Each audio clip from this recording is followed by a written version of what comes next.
Chopping it up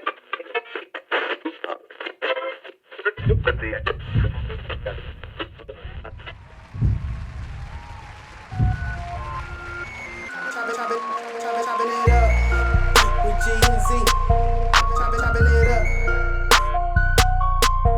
Chopping it up. Chopping it up.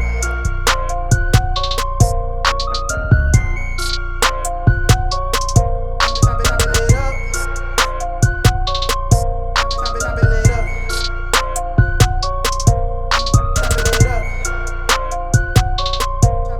Chopping it up with G and Z. What's going on, everybody? Welcome to Chopping It Up with G and Z. I'm G. This is Z, and we have a special guest in the crib with us. Introduce yourself, Mr. Kentt. Hey, what's going on, people? I'm Kentt Rhodes Jr. Nice to meet everybody. Thank you, gentlemen, for allowing me to partake in this podcast, and hopefully y'all don't F it up. So let's get going. For everybody who don't know, Kentt graduated from Booker T. You know what I'm saying? Kentt, you graduated in 2000, right? Yes. 2000, yeah. Kentt me and Kentt worked together for years at a company that we won't name, but we worked together for years. He's an amazing dude. Kentt also went on our trip when I proposed to my wife. So, you know what I'm saying? We went to Vegas before, and there was something else I want to say about Kentt. Dang it, Kentt, there was something else. All right, well, that's what I want to tell you. If you ever get a chance to meet Kentt offline, Kentt's hidden talent is he's a comedian. I promise to God, he's probably one of the funniest people you've ever met in your life. I say that sitting next to Red Grant at a Washington Wizards game, and I know what a real comedian does, and Kentt is very, very close to that. All right. Hey, Kentt, you still, man, listen, I can't. Me and my wife, man, every time I say Kentt's name, we say WB. Just basically, man, Kentt's got this joke that he said that, man, I swear to God, we laughed. It's not a joke. Probably the whole night. It's not even a joke. It's a real life story. Yeah. It's a real story. But you know how when you say comedians, you know how comedians will make a story like yes, hilarious. Yeah. Oh, like Kentt, that's your gift, man. That's your college. Yeah. Oh my God, I'm almost crying thinking about it. Like I gotta watch my eyes. Like, yeah, I'm good. All right. Well, hey, we appreciate y'all for joining us. Excuse me. We know it's been a minute since we actually had a episode pop up. So we were on a little bit of a hiatus there for a second. I guess we can start with that actually, man. Just some what's been going on with you, Z, over this past couple of months, bro? Man, the biggest thing, man, like I've been trying to figure out, you know what I'm saying, myself, you know what I'm saying, me and my wife financially trying to get us together, man. But the biggest thing was supporting my best friend who went through a lot. You probably tell him that, man, you know what I'm saying? Yeah. So, man, so basically last month, I lost my father. It was kind of a sudden, but not so sudden thing. You know, it was a 2-week process. I mean, literally, like I got the phone call from my auntie saying, yeah, your father's in the hospital. You need to go to the hospital, blah, blah, blah. I go up there and got a stroke. And it was just pretty much a downhill from there.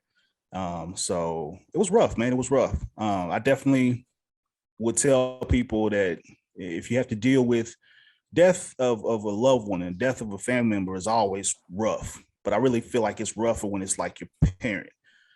I don't know. It's just something that hits a little bit different when it's a parent, man, because you start thinking about, you know what I'm saying, just there's nobody you're more close to, or there's nobody who's actually watched you from day one than your parent has. And so, man, it actually hit me pretty hard, man. It hit me pretty rough. I will say that, man, this time around and something we didn't talk about when we were growing up as kids or as teenagers, even when we were 20, 25, 30, mental health, man, mental health. We never really touched on it, but now since it's kind of made its way to be normal to talk about mental health, I always say, man, if you can talk to somebody, especially around this subject of losing someone, it's definitely worth it. You know what I mean? It's definitely worth it, especially being as Black men nowadays, man. We gotta talk more openly about our mental health. You know what I mean? Like, there's nothing wrong with picking up the phone and saying, hey, like you did. And I gotta say, man, Z, I love you for this, bro, because almost every day that I was going through that, you picked up the phone and was like, hey, how are you doing? You know what I'm saying? Yeah. And I definitely appreciate that. So, bro, it's, you know, like the thing I was telling, I'll thank you for saying that, man. But the biggest thing is like for me, my wife is like amazing, and she'll be like, hey, have you talked to Gerald today? And I'm like, baby, I'm gonna text him, you know what I'm saying? But she'd be like, well, you know, you got to be there for him. And I'm like, baby, but I don't know what to say. You know what I'm saying? She was like, none of us know what to say. You know what I'm saying? None of us know what to say. But the thing is, he needs to know that somebody is there thinking about him, or somebody got his back in this situation. And I was like, you know what? That's right. And I was like, man, so I text you every day, and I'll be like, you ain't got to respond, or, you know what I'm saying? You can tell me whatever, man. But I was just like, bro, I want you to know, man, like, I'm here with you, whatever you need, you know what I'm saying? Let me know. And and I think when we talk about like Black men and mental health, man, that's one of the things that where we be like, you know what I'm saying? That's like so important now, because I think we when we grew up, you know what I'm saying, it was like man up or be a man. You know what I'm saying? You ain't supposed to cry. Men don't have feelings. They just take care of so-and-so. And that's not a proper way for us to live, man. You know what I'm saying? Like, bro, man, sometimes my feelings are hurt. Sometimes, you know what I'm saying? Like, if this happens, man, this might remind me of something that happened in my childhood that I haven't dealt with, that I'm struggling with, or I might not know how to communicate the right way with my wife, man. But you know what I'm saying? These are things that, and grief. Grief is a big thing, man. If you are struggling, dealing with a death or a loss in your family, man, sometimes, I'm not gonna say sometimes, but sometimes going to your preacher or just going to your grandfather or going to the person that you go to is not going to be enough, man. Go and seek some professional help.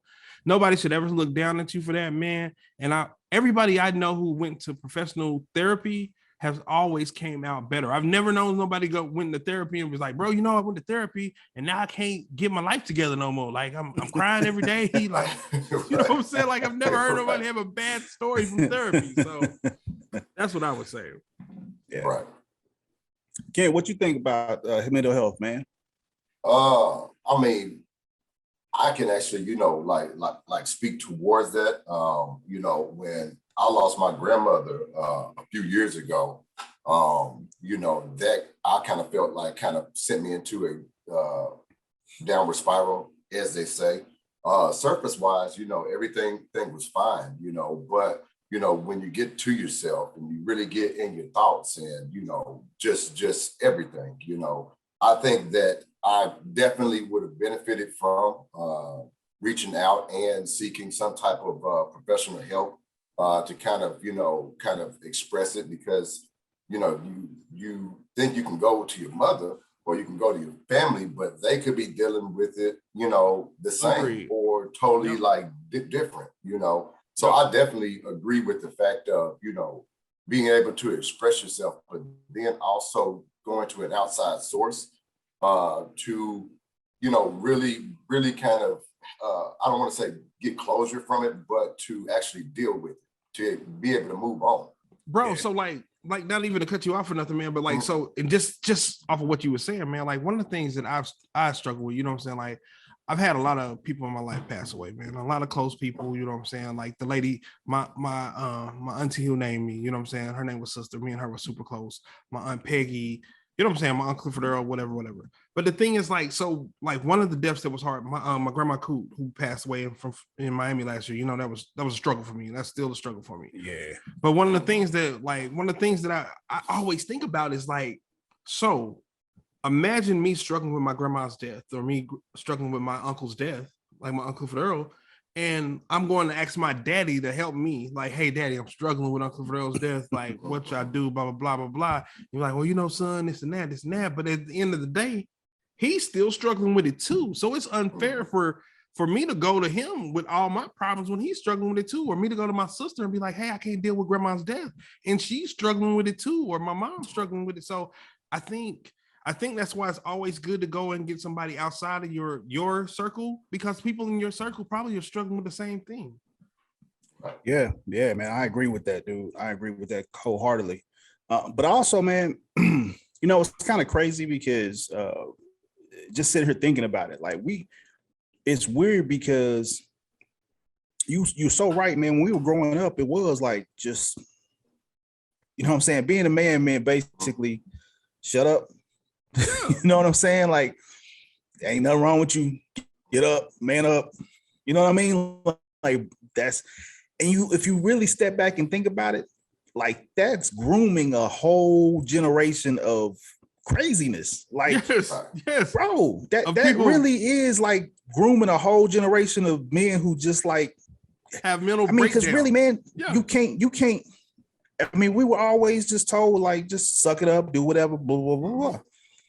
But one of the biggest things about being a human being, is dealing with emotions. Right. Is dealing with stuff that you go through. How do you manage your anger? How do you manage, you know what I'm saying, being hurt? How do you manage the highs? How do you manage the lows of life? Yes. Like if we had people that really were to instill that in us growing up, like, here, this is one way to cope with, you know what I'm saying, losing a loved one. This is one way to cope with, you know what I mean, success. This is one way to cope with, you know what I'm saying, not having success or losing, because you have to lose before you can win. You know what I mean? Like, we need those types of actual conversations. You know what I mean? And I feel like a lot of times they get lost in the weeds of macho-ness.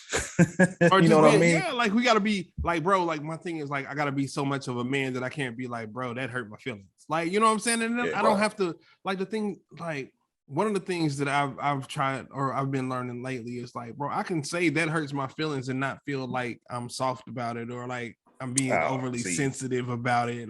Sensitive. Yeah, you know what I'm saying? Like, bro, the thing is like, bro, when you do that, that hurts my feelings. Like, I'm not, oh, hold on, man. Let me see here. Like, I don't know, man. It's just crazy to me, man. But now, you know what's even crazier? And I'm sorry, Ken, I'll let you get in real quick. No, you got it. You know what's even crazier is, man, my father, who, man, rest his soul, was the oldest school father. I only saw my dad cry twice. You know what I'm saying? In my entire life, twice. And there's one time when my grandmother passed away, and another time when my aunt passed away, sister. That's it. And literally, I had to catch him. You know what I'm saying? Like I literally had to catch him doing it. Like he just didn't, and he never talked about how he felt with it. Never, ever. He just tucked everything completely in, man. And I feel like that caused some of the hypertension that you know what I'm saying? That stress, yeah. That stress. Yeah. I feel like it caused a lot of the stuff that he was dealing with later on in life. So, and go ahead, Kim. My bad, man. No, I was just saying, we have to allow ourselves to be vulnerable and not have it to where, we feel like it's an actual weakness, because, a lot of times we will keep things bottled up inside because we don't want to express ourselves, or if we have in the past expressed ourselves to certain individuals or just, to the general people around, sometimes they, didn't know how to take it, or you didn't get the response that you wanted. So a lot of times, man, we end up starting to bottle stuff in, because when I try to express this towards this person or to these people, they don't respond to it, or I kind of feel like, you can be ridiculed for, Yeah.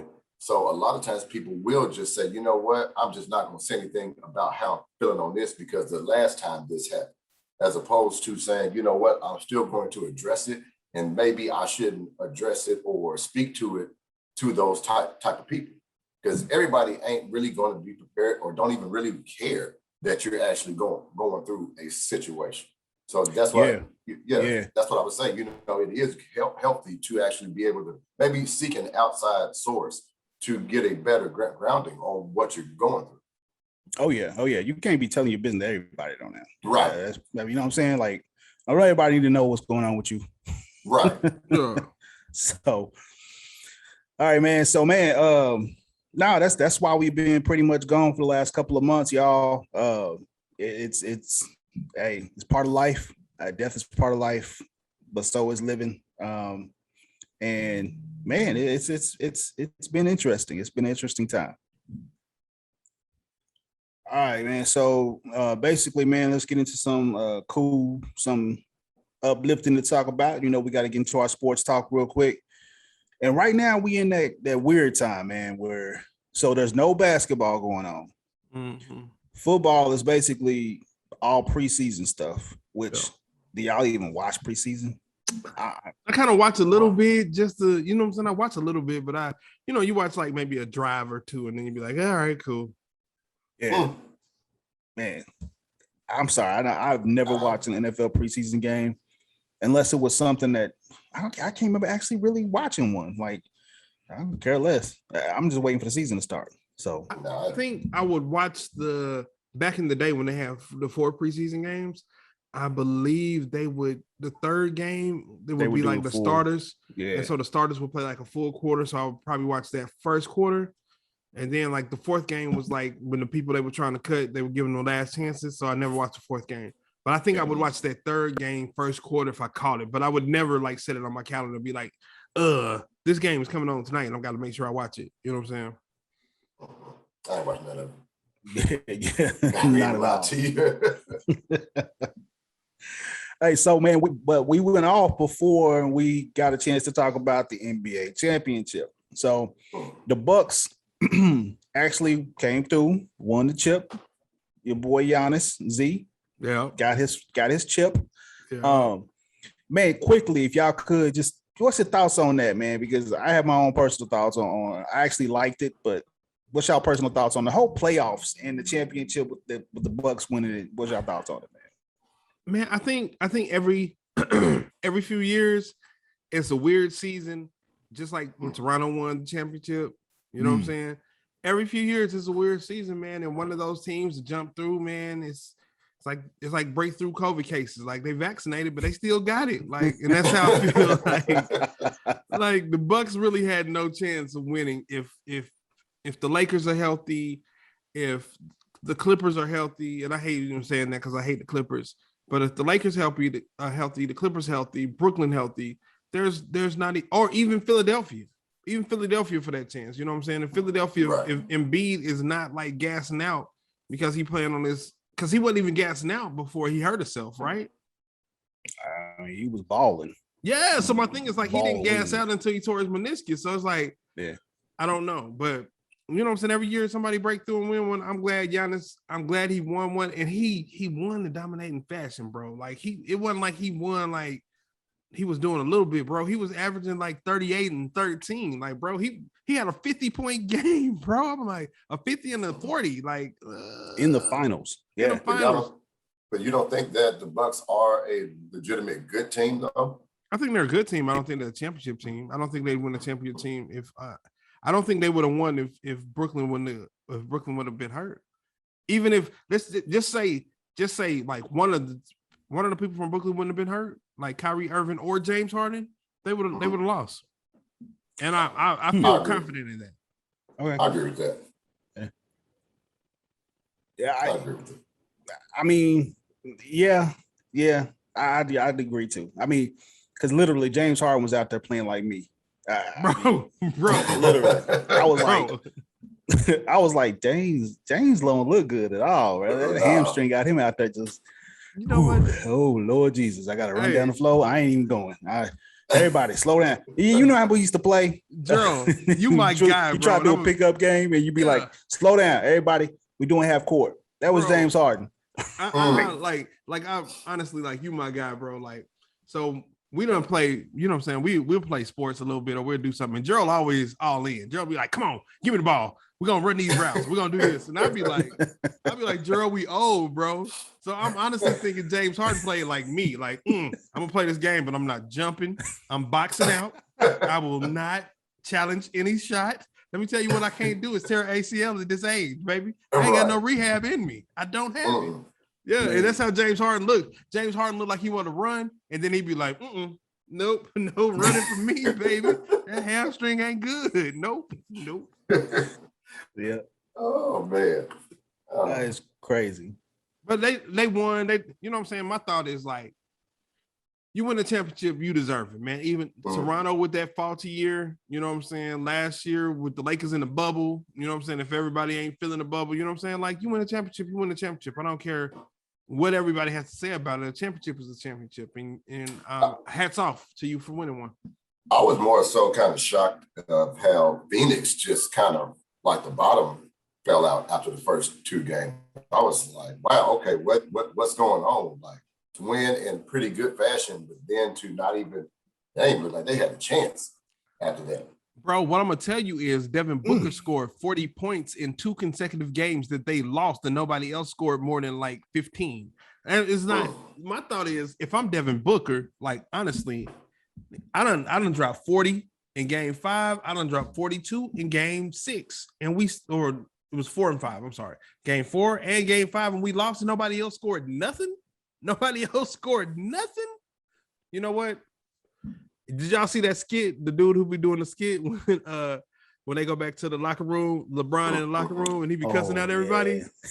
Yeah. I would have loved him to do a skit about Devin Booker going back to the locker room. You know what I'm saying? But yeah, the Phoenix Suns look terrible, bro. They got out coach too. But you know what though? Honestly, before the finals, let's be honest, man, because they did. I won't say they manhandled the West, but they actually won in convincing fashion. I mean, they got through the Lakers, of course, the injury with AD and even with Bron. Yep. I gotta say, LeBron just wasn't looking like LeBron. I don't know if I'm gonna attribute it all to that high ankle sprain, because I know those are a pain to deal with. But question for y'all then, man. When do y'all think LeBron is going to suffer that father time coming up? I mean, because I remember what was it last? It was last week. They came out with the ESPN came out with the rankings. I guess they asked like the scouts, the NBA, who the best players were coming into the next season, and it was split 50-50 down the line, KD and Giannis. Yeah, so what they did is they asked 10 NBA executives who were the best player in the league. And 5 of them said Giannis, 5 of them said KD. Nobody said LeBron. So do y'all feel like LeBron is about to make a step up or a step down, or y'all feel like it's going to be the same LeBron we seen? I still feel like he's still going to be LeBron because this game, it's always evolving. So I don't really worry about that. I think more so since they're asking execs, I think the NBA is trying to go ahead and kind of move LeBron to the side so that they can put in like that next generation of ballers. You see what I'm saying? So, but LeBron is so good, he has so much of an impact on the game. I think that, that is what's happening. I don't really think that his level of play is going down. Agreed. Yeah. I just feel like they're just trying to scoot him out of the way so that they can let like the KDs in who are younger, like the Giannis's in, who can actually be the face for a longer period of time now. But so here's my thought though. KD has been in the league, 13 years? So are we really gonna make him the face of the league when he only got like 4 more years left in him too? Like, my thought is, and y'all can tell me if I'm wrong or not. We have been so conditioned to see a professional athlete play to a certain, especially a basketball player. You play to 35, maybe if you're lucky and you take care of yourself, you play to 35. You know what I'm saying? But we're not conditioned to see athletes play the way that they're playing now, bro. Tom Brady is a starting quarterback in the NFL at what, 44, 45? That doesn't make sense, and our mind can't comprehend that, bro. Like and y'all know I love Shannon Sharp. Shannon Sharp is like, bro, let me tell you what. You know what I'm saying? He was like, Tom Brady is 40. There's no way that you can do this at 41. There's no way you could do this at 42. He said that every year for the last 4 years. And I don't think that he was wrong in what he was saying, but people take care of their bodies in such a different manner now that people are going to extend their careers longer than what we've seen before because there's better technology. So to me, I think LeBron James actually has at least 2 more years being LeBron we know. I'm going to push back a little bit on that, Z. And I'm going to say it this way. Fine. I agree with everything you just said.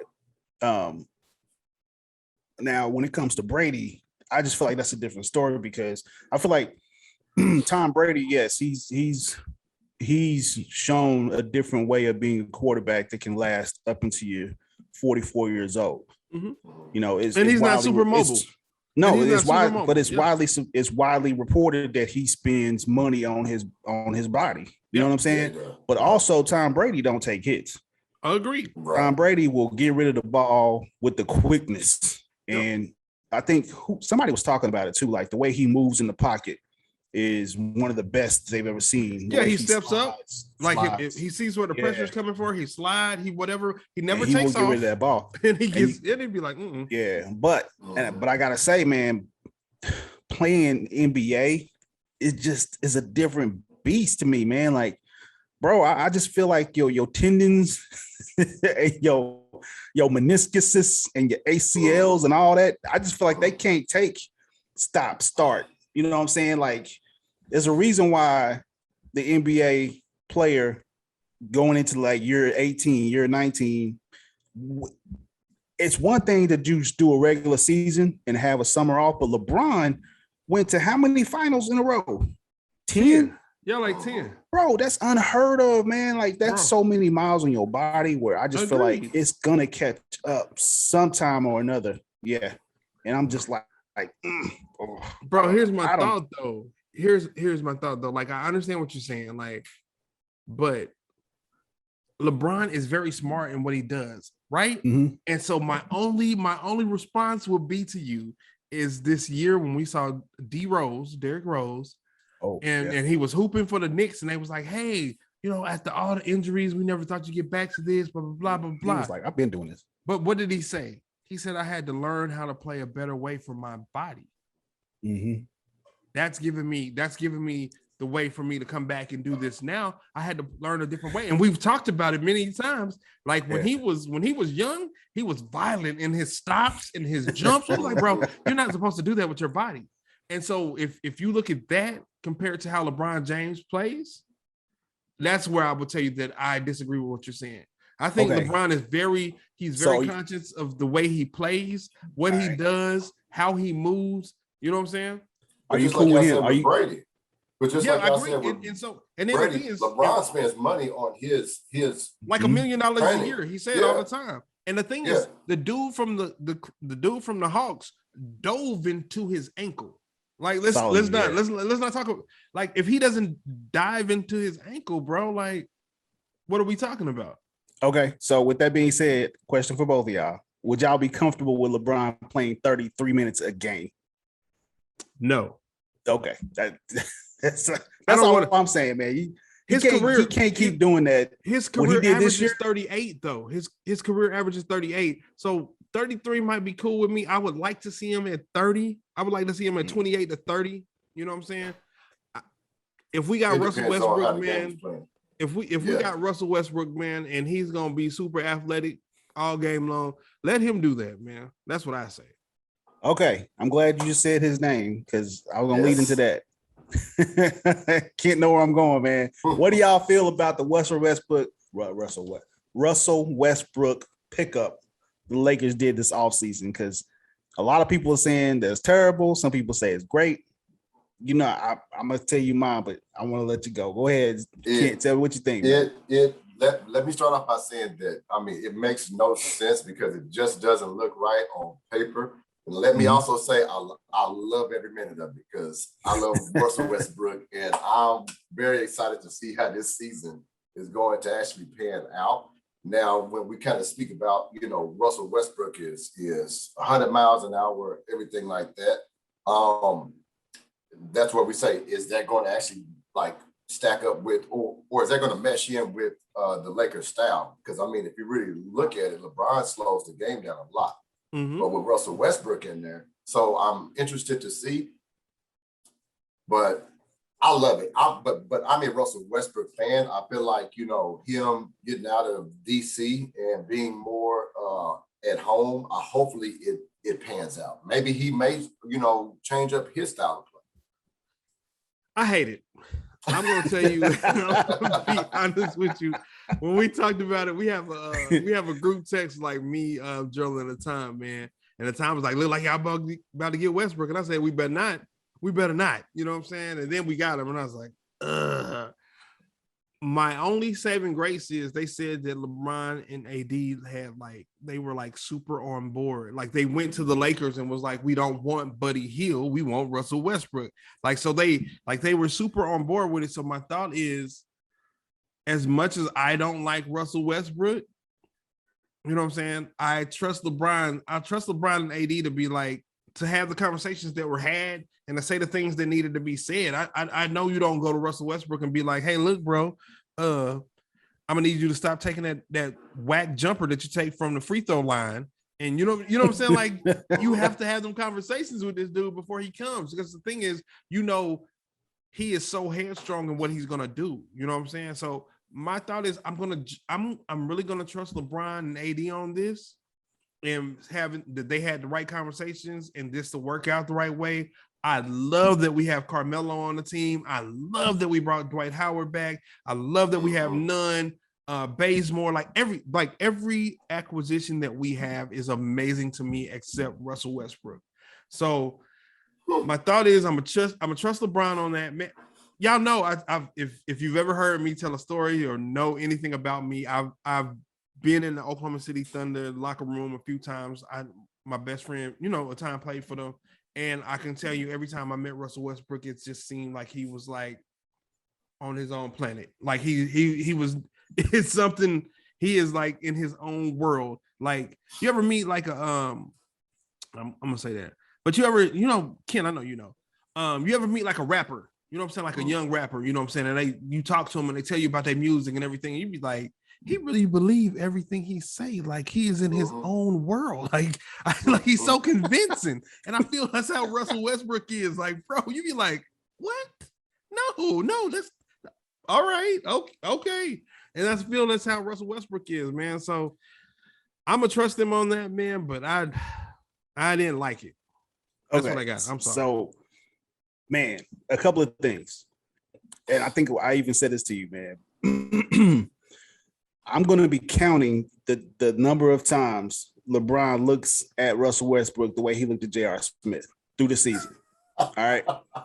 Because you know what's going to happen. Russell Westbrook's going to come down the floor. Yep. The Lakers are going to be down 4 with 2 minutes left to play. Yep. Here come Russell Westbrook, 100 miles an hour. Stop, pop at the 3-point line or whatever the case is. Air ball. LeBron gonna be in the corner like, bruh. What I tell you, what Giannis do? What did Giannis do? The Stampede gather. Him and Giannis do that together when they be at the top of the kid. And then they just run fast. You're like, bro, that is not a move. Yeah, so I'm gonna be counting that. Kentt, man, you said something, and you said that Russell Westbrook is gonna actually. You waiting to see how he adapts his play? I would say there's going to have to be some adaptability for them to succeed. Yeah. Okay. So with that being said, how long Russell Westbrook has been in the NBA for how long? Like 12 or 13 years too. Yeah. He is going on year number 14, I think. Mm-hmm. And Russell Westbrook has only played one way. Right. His entire NBA career has been one way, and that is Russell Westbrook 1,000%. I mean, and the thing that makes him great is also the thing that you be like, man, what are you doing? What is that? Like, man, could you just please calm it down? Just calm it down a little bit, Westbrook. Do the spurts, man. Do the spurts. You know what I mean? Like, when we need it, do the spurts, but when we don't need it, just bring it down just a little bit, bro. Well, you gotta wonder, are they going to use him for that time to give LeBron that much needed rest, but to still keep that momentum going? I mean, that is a option. I think that's on the table. But I mean, I just like Russell Westbrook as a just as a basketball player. Yeah. But at the same time, I do agree. It doesn't look really well on paper. Yeah. But you know what? Life is a drama. So let's see how this shit pans out. So. Exactly. My thought is though, man, like honestly, like I think at the end of the game though, man, what they'll do is their lineup will be like pretty much, and this is my thought. You know what I'm saying? The lineup will be 80 LeBron, Russell Westbrook, Carmelo, and whoever else. You know what I'm saying? And what they'll do is they'll do a lot of ISO with spacing. You know what I'm saying? Like Carmelo being on the same side of the floor with AD. So like if you come down and double AD, he's gonna kick out to Carmelo for the shot. You know what I'm saying? With LeBron running the offense. I don't know what you do with Russell Westbrook at that moment, but then you'll probably have Kendrick Nunn or, you know what I'm saying, like a shooter out there. Probably have Ariza out there. Ariza's good for the corner three. That'll give you like where you can rotate or whatever. Maybe, but I would have rather they picked up Buddy Hield, but that's just me. I'm not mad about Buddy Hield, man, because I think they got decent enough shooters. I think Buddy Hield, but you know I love Buddy Hield, so I have nothing bad to say about him, man. But I just it was, if you went to the Wizards and you were really gonna get a deal, man, go get Bradley Beal. Don't go and get Russell Westbrook, man. Go get Bradley Beal. That's what we need. If we come to this season with Bradley Beal, I could look everybody in the face and be like, let me tell you what we about to do. We about to whoop everybody. Hey, so man, one of the other things in the NBA, man, was the contract signings over the summer. Of course, it's not done yet, but so we had Luka sign his big contract. He got a lot of pub, and I think just basically the only reason he got pub was because, let's be honest, man, the league wants Luka as the face of the NBA. You know, they want that replacement LeBron face, and it's even better that it's, you know, white dude Luka. So, but don't get it twisted. I'm like, Luka can ball. He balls I'm sorry, that boy can ball. So, with that said, man, what do y'all think about Luka anyway, and him being the face of the league? I'm gonna let you go, Kentt. Yeah, I mean, if the NBA is trying to go more on a international level, which that's what it looks like they're doing, I could see, you know, them using Luka. But I mean, this is but I just don't see how far that will actually go, because I mean, this is an American sport.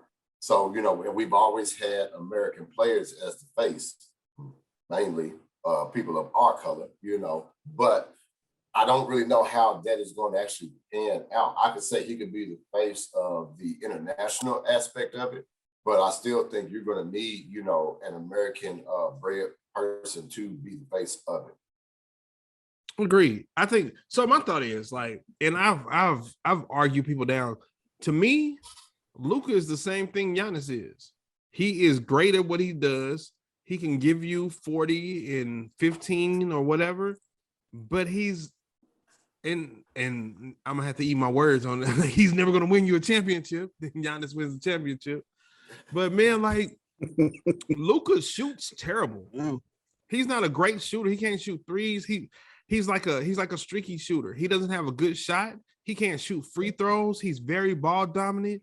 The same thing I say for Giannis. He doesn't have a good shot. He's you know what I'm saying? He's ball dominant. He can't shoot free throws either. He can't shoot 3-pointers. You know what I'm saying? My thought, I think Trae Young, I've always, ever since the draft night when they got drafted and switched for each other, I believe Trae Young is better than you, Luka. You know what I'm saying? Like, he's going to be consistently getting you assists. He can score when he wants to. Like, I think for a team that actually is going to make a difference to make it to a conference playoff game or to make it to the finals, I would take Trae Young. I would take Ja Morant. I would take, you know what I'm saying? I would take them before I take Luka, just because Luka doesn't get anybody involved to me, man. Okay, wait. Like I said, it's my thought. But like, I understand, man. You would take Ja Morant over Luka. Yes. Right. Yes. Okay. Because the you thing entitled is, to your opinion, Ja Morant has this thing about him. Like, he has this Kobe-ish feel about it. Like, you know what? I'm gonna just go and do whatever I want to. You know what I'm saying? Or like we in a rut. Like, I'm gonna go and dunk on this dude. Like, he has that kind of like aggressive killer thing that I think sometimes can take a team over the top, or he can lead people with him. I think Luka talk noise. I think Luka talk, you know what I'm saying? But he doesn't get everybody involved. There's no way Porzingis could be on your team averaging 8 points if you're the point guard. That's Porzingis can shoot from anywhere. He's 7'3". Like the bro, like you have to get him going. I promise you, if you put Porzingis on the team with LeBron, he'd be like an all-star. Just because LeBron is like, I'm gonna make sure I take advantage of him. Well, I mean, yeah, LeBron's always been, I'm gonna try to get my players in the right spot type of guy. So, so yeah, I agree with you on that, but I still say that boy Luka's a beast. You think Luka better than Trae Young? Better than Trae Young? Yeah. Here's my thing. Somebody done went to a conference finals already, right? Here's my thing, Z. They're different positions. All right. And they're both points. Well, they're point both point forward, guards. point guard. No, right. He's a point. Luka's a point guard. He's a 6'8" point guard. Luka's a point guard. Okay. He started my thing is this, man. I can't really say anything about the way they went in the playoffs because the West and the East is just completely separate beast altogether. All right. But when you watch Luka play, even in the playoffs, he took the Clippers with a healthy Kawhi to 6 games. He took, I mean, literally, who else was on that team besides Luka and can't remember his name now. You just said his name. Porzingis. Tim Hardaway Jr. Tim Hardaway Jr. I'll give him that. Tim Hardaway Jr. can maybe go off for 20, 25 on one given night, but he's going to give you roughly 15 to 17 points a night. Maybe. Other than that, man, come on. It's not like the Dallas Mavericks are just overflowing with talent. I'm just saying, man, Luka's game is dope. Who's on the Atlanta Hawks team? Bro, they actually had a decent squad with Collins. Nope. Tell me who's gonna give you Collins. Even with Collins being that, Collins is gonna defend. He gonna hit a few buckets, but Collins ain't gonna score as much as Tim Hardaway Jr. And he probably not. But they're in the East. They're in the East. They had a great run this year. I don't see them getting past the second round next year. I'm sorry, they just not gonna happen. They beat Philadelphia. Okay, if they give me that series. Philadelphia was the number one. 4 out of 5 times, Philadelphia should win that series. The only reason why they did this is because Ben Simmons passing up dunks to pass it to somebody who can't even make the lay. I mean, come on, man. What is that a product of, though? That's a product of Atlanta Hawks, right? That's a product of good coaching. And so you're gonna tell me that Luka's better for taking the Clippers to Game 6 in the first round than Trae Young, who got his team to the conference finals? Hey, I didn't say he was better than him. I'm giving him on. I'm watching it. I'm saying they both probably the same player, but I'm not going down. I'm not going to downgrade Luka because I just like the boy's game. Made it to the second round of the playoffs, right? When? Never. He hasn't. Thank you. Never. The boy can still ball. He can still ball. Trae Young. I didn't say he was better than Trae Young, but he can still ball. All right. So. Man, hey, so man, Luka hate, man. Come on, you almost like Skip Bayless with Luka is great. I told you Luka is great. I told you I seen Luka do stuff to Kawhi Leonard I've never seen nobody do. Like he was pushing Kawhi Leonard around like he was little bitty, and I was like, bro, this is strong, big hand Kawhi is supposed to be the best defender in the league, and Luka was like shouldering him off and getting free shots. I was like, bro, like the way that he did Kawhi Leonard and Paul George, who's supposed to be the best defenders in the league, bro, it made no sense. He was eating them up. So I'm never going to say he's not good. He's definitely good. My thought is they keep on putting Luka in this category where he's going to be a top 5 player in the league. He's going to be an MVP next year when he's the same player as everybody else in his class. He's good like Trae Young. He's good like Jason Tatum. Like he's nowhere better than none of them. They're all on the same level. And stop trying to separate him like he's this great person when he's just good like all of them are good. That's what frustrates me. Do you think Luka's better than Donovan Mitchell? No, they're all on the same plane. Do you think Luka's better than Zion? No, but they keep on making Luka like he's so much better than everybody else, and he's good, but he's good like everybody else is good. Hey, listen, I like this next, like Kent, you were saying, they're trying to move away to the next tier of players. Right. All I'm saying is I like all of them. I love Tatum. Tatum dropped 50 piece. Yeah. And they won win against Brooklyn. Yeah. Yeah. But it was a great win though, because I was like, Tatum is going ham right now. Agreed. Now, if he can get that to you on multiple nights, that'd be crazy. Yeah. I love Donovan Mitchell. I feel like they're all the same tier. Donovan Mitchell, Tatum, Luka. Trae Man, Young. you can put Trae Young in that conversation. I mean, I feel like they're all pretty much the new crop of young cats coming up, and they're making their way in the league right now. Jamal Murray, bro, it's Jamal Murray, Devin Booker, bro, it's like a list. It's probably like if we really sit down and talk about it, it's probably like 10, 15 players between the ages of like 19 to 24, 25 that are like the next level of who these players are going to be, man. And instead of us being like Luka is so much better than everybody, let's just be like, hey, all 12 of these players are amazing. Mm-hmm. And I think that's what bothers me more is that they be like, Luka got this humongous supermax contract. And I was like, what is his contract? It was like 5 years for $207 million. All right, cool. So what's the contract that Trae Young got? 5 years for $207 million. But we ain't gonna talk about that though. And it's the same money, it's the same time. They were from the same draft. So why would we talk about Luka and not talk about Trae Young? It's that marketing, and it's the same reason that Dallas went and got Dallas traded, and it makes sense, man. But you hate that we still live in this world. Dallas went and got the white boy, Atlanta went and got the black boy, and that's what we're gonna market our teams around. Hey, ain't nothing wrong with what you said. I agree with every little bit of it. It's I terrible, still like man, to watch but Luka play ball. Yeah, I mean, I like to see them all play, man. But it's just like, it really, like, I think Trae Young is great for Atlanta. Atlanta has a culture that embraces him, and Dallas is in a red state where what I'm saying, we don't wear masks and we don't give vaccinations. So maybe that's great for them too. But come on, man, give Dallas some credit, man. They pretty liberal in Dallas. Yeah, they're probably more liberal than progressive. Yeah, I'll give you that.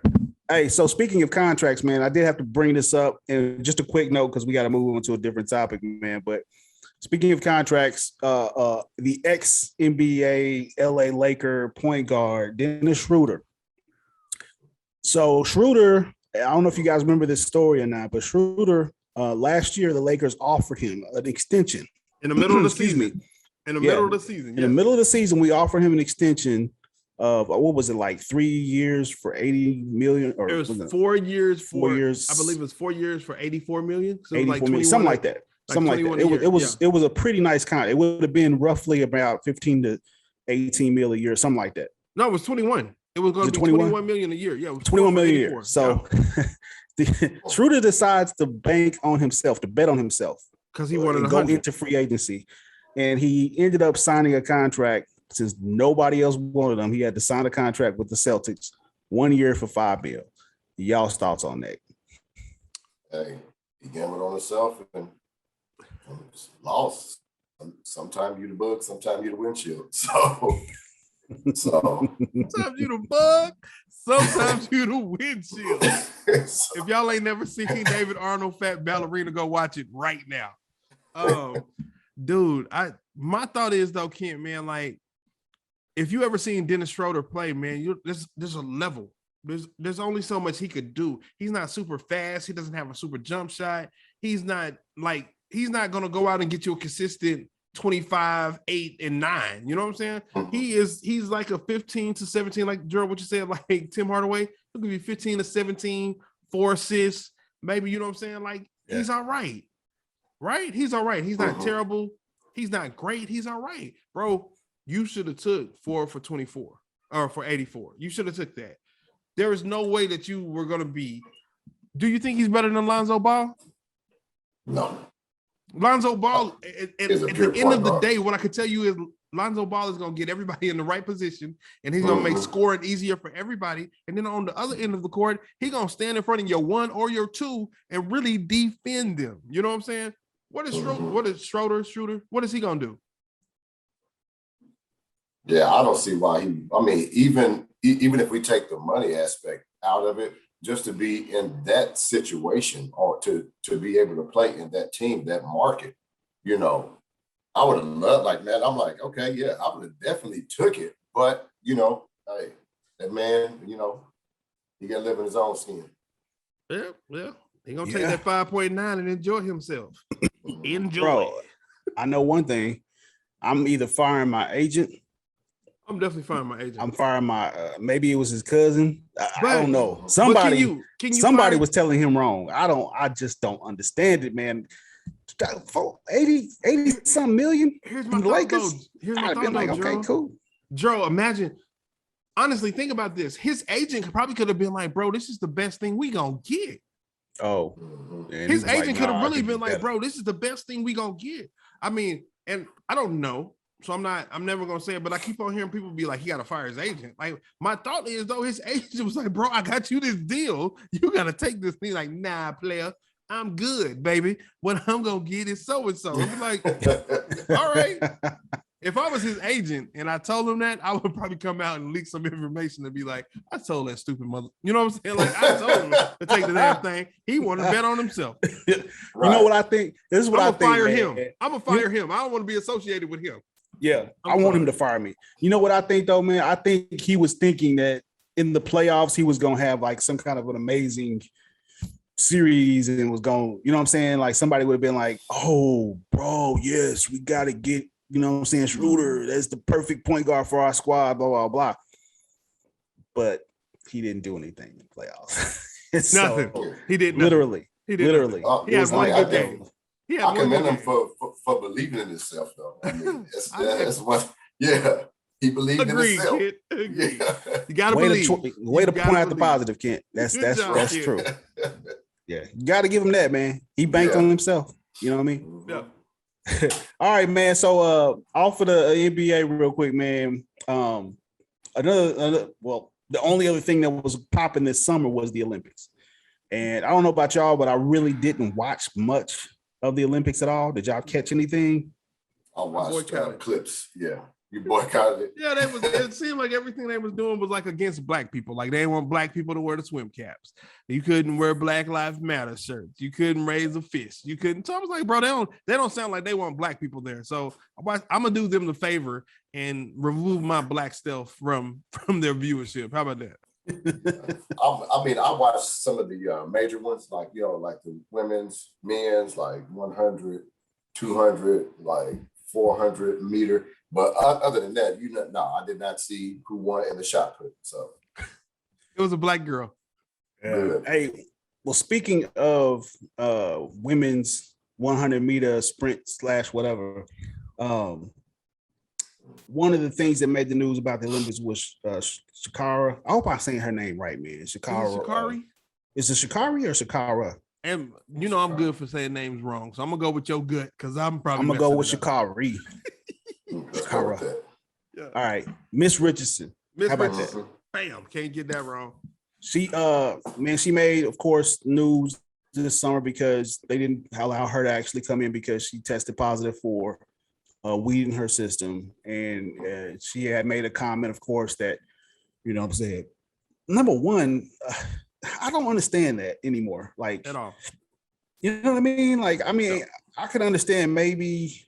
I think that would be stupid to get high and then go out and try to run, but who cares if weed is in the system? It's kind of like testing for alcohol. You know what I mean? Like, right? It's legal in most states, so whatever. All right, so. Well, it doesn't improve your performance. So yeah, that's all that matters. It doesn't improve your performance. That's the only thing that matters. Yeah. So I mean, I don't understand why they were like, no, you can't.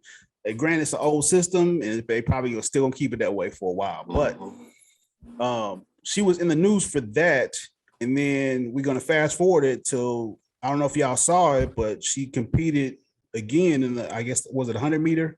Yes. And she got smoked. Oh, buddy. I mean, smoked. Buddy. What do y'all think about this, man? I think she doesn't have, I don't think she has people around her, man. Like my thought is like, so you missed the Olympics. And that was a big story. Everybody's like, we need to get her in. Weed shouldn't be illegal, blah, blah, blah, blah, blah. You know what I'm saying? Like, so they made this big old fuss about her missing the Olympics. So the thing is like, so after the Olympics, they done scheduled this big track meet. They're going to have everybody who competed in the Olympics and you there. Mm-hmm. So somebody in her corner got to be like, hey, I know you didn't go to the Olympics, but you got to still train. You got to still work on your form. You still got to work on your technique. Like, you know what I'm saying? Like, this is the things that you do. You know what I'm saying? So Kent, last night I watched we watched the race with Bun, like Elise's husband Bun, my cousin, like and Raquel's husband Juan, and like all of them, they all run track. So I watched the race with a whole bunch of dudes who ran track, and like immediately watching the race, I was like, oh, her form is terrible. She jumped up too early. She straight up. She ain't digging in. Like, bro, she hasn't trained. And these are like track dudes. They were like, no, bro, she hasn't trained at all. Like, she just came to the race and thought she was gonna run. So my thought is, with her going through what she went through with the weed thing to start off with the Olympics and how she performed yesterday, I would question the people around her, because she doesn't have good people around her, and she's not making good decisions either. And she's young, so I understand not making good decisions when you're young, but you need to have somebody in your life to be like, hey, make sure you're still training, because you got a big meet coming up, you know? Yeah, I mean, even with that, like you mentioned, like the form and stuff, I mean, she should still have those basic techniques. And I mean, and I'm just speaking on somebody that's actually ran track as well. Yeah. Like, you still should have those same fundamentals. So from what you two are saying, she literally just get out there and like she was running in the street with no shoes on, pretty much. Bro, Ken, she was, bro, you ran 100? Yeah. Bro, she was 100, 200, and 4. Bro, yeah. She was straight up. She was probably straight up like 10 meters into the race. You know how you come out the block. You're supposed to dig. So they tell you to dig and stay low, probably for the first, 20, 25 meters. And then after the 25 meters, you come up. That's when you start coming up. And that's when you start running. But your whole point is power. So you dig until you get up. Bro, there was no digging. She did, like, she was like, bam. She came up like she came straight up. I was like, ooh. And Ken, she was last, like, not like like she barely made last, or somebody like barely beat her out. Bro, it was the group in front, it was a group behind, and then she was by herself. Like, see, man, like, I'm gonna watch it just for the sake of watching it, but I just don't want, like, if it's bad, like, I'm gonna feel so bad. I mean, I'm gonna feel so terrible for her. Bro, like, I really don't even want to watch it now, based off of just what everybody else is saying. Bro, it was bad. I think you should watch it, man. But you gotta watch it. Watch it. Just if nothing else, but just to watch it for her form and to see how bad her form was, and be like, bro, she wasn't practicing. Damn. Well, I will say, man, I wish her nothing but the best. The only thing that I didn't like, and I haven't really been keeping track of all of it. I just been watching some stuff on, social media. Of course, social media been going after her after she lost. Bro. I mean, she got smoked in that race. Bro. So they've been going after her. But the one thing that I did see that I didn't really take too kind to was her press conference after. Like she was just like, I don't know, man. I didn't like her demeanor in it. She was like, people want to talk about me, F y'all, blah, blah, blah. It just, I was like, come on now. I mean, if you're going to lose with some grace, you know what I'm saying? Yeah. I'm going to get better. Watch me, blah, blah, blah, and move it on, keep it moving. You know what I mean? I know that's easier to said than done, because you got a whole, I'm sure she's on social media. I'm sure she sees everybody going, ham on her, or whatever the case is. And then after all that publicity she had with the weed stuff, yeah. You know what I'm saying? I'm pretty sure, and she's young, like you said, man. So I just hope. She's like 21. She's like really like 21, like just turned 21. Wow. So there's a level of maturity she needs to go. So she doesn't have right. And then you got to think of her, and you know what I'm saying? Like, they said the weed thing was because her mom just passed away. You know what I'm saying? So the thing is, like, I don't know if her mom was terminally ill, like, so you don't know how much time she was really around her mom. I mean, you know what I'm saying? You can't speculate about stuff like that. But I could just tell you, as a person who's been 21 and a person who's not 21 right now, you could definitely see the difference. You know what I'm saying? You know the difference in your maturity level. And then there was one more thing I wanted to say too, though, man. Like, did y'all see DK Metcalf, the big wide receiver for the Seahawks? Oh, yeah. Did y'all see when he ran track? I heard about it. Did y'all see when he ran track? He ran track at a professional thing before the Olympics, like Olympic trials or something like that. Mm-hmm. And he ended up being like 5th. Like, you know what I'm saying? Like, he wasn't, you know what I'm saying? He wasn't last, but he ended up being 5th. And they was like, well, obviously you lost, but how do you feel about so and so? He was like, I was just thankful for the opportunity to get out here with these professionals. Everybody's been nice to me. You know what I'm saying? I wish I could devote more time to it or whatever. And maybe if I get more time, but his answer was so like, I appreciate y'all. I did my best, blah, blah. And that's what you would have liked to see from Miss Richardson yesterday. You know what I'm saying? Like, hey, you know what I'm saying? Today wasn't my best effort. I'm still going to go back to the lab and figure it out. I'm going to be here for years to come. I'm just 21. I'm still young. I got 2 or 3 Olympics in me. You know what I'm saying? I want to take my hats off to the Jamaican ladies because they ran well today, or everybody in the field today. Like, but you know what I'm saying? That's what you would like to hear. But at the same time, you're 21. So can you expect that?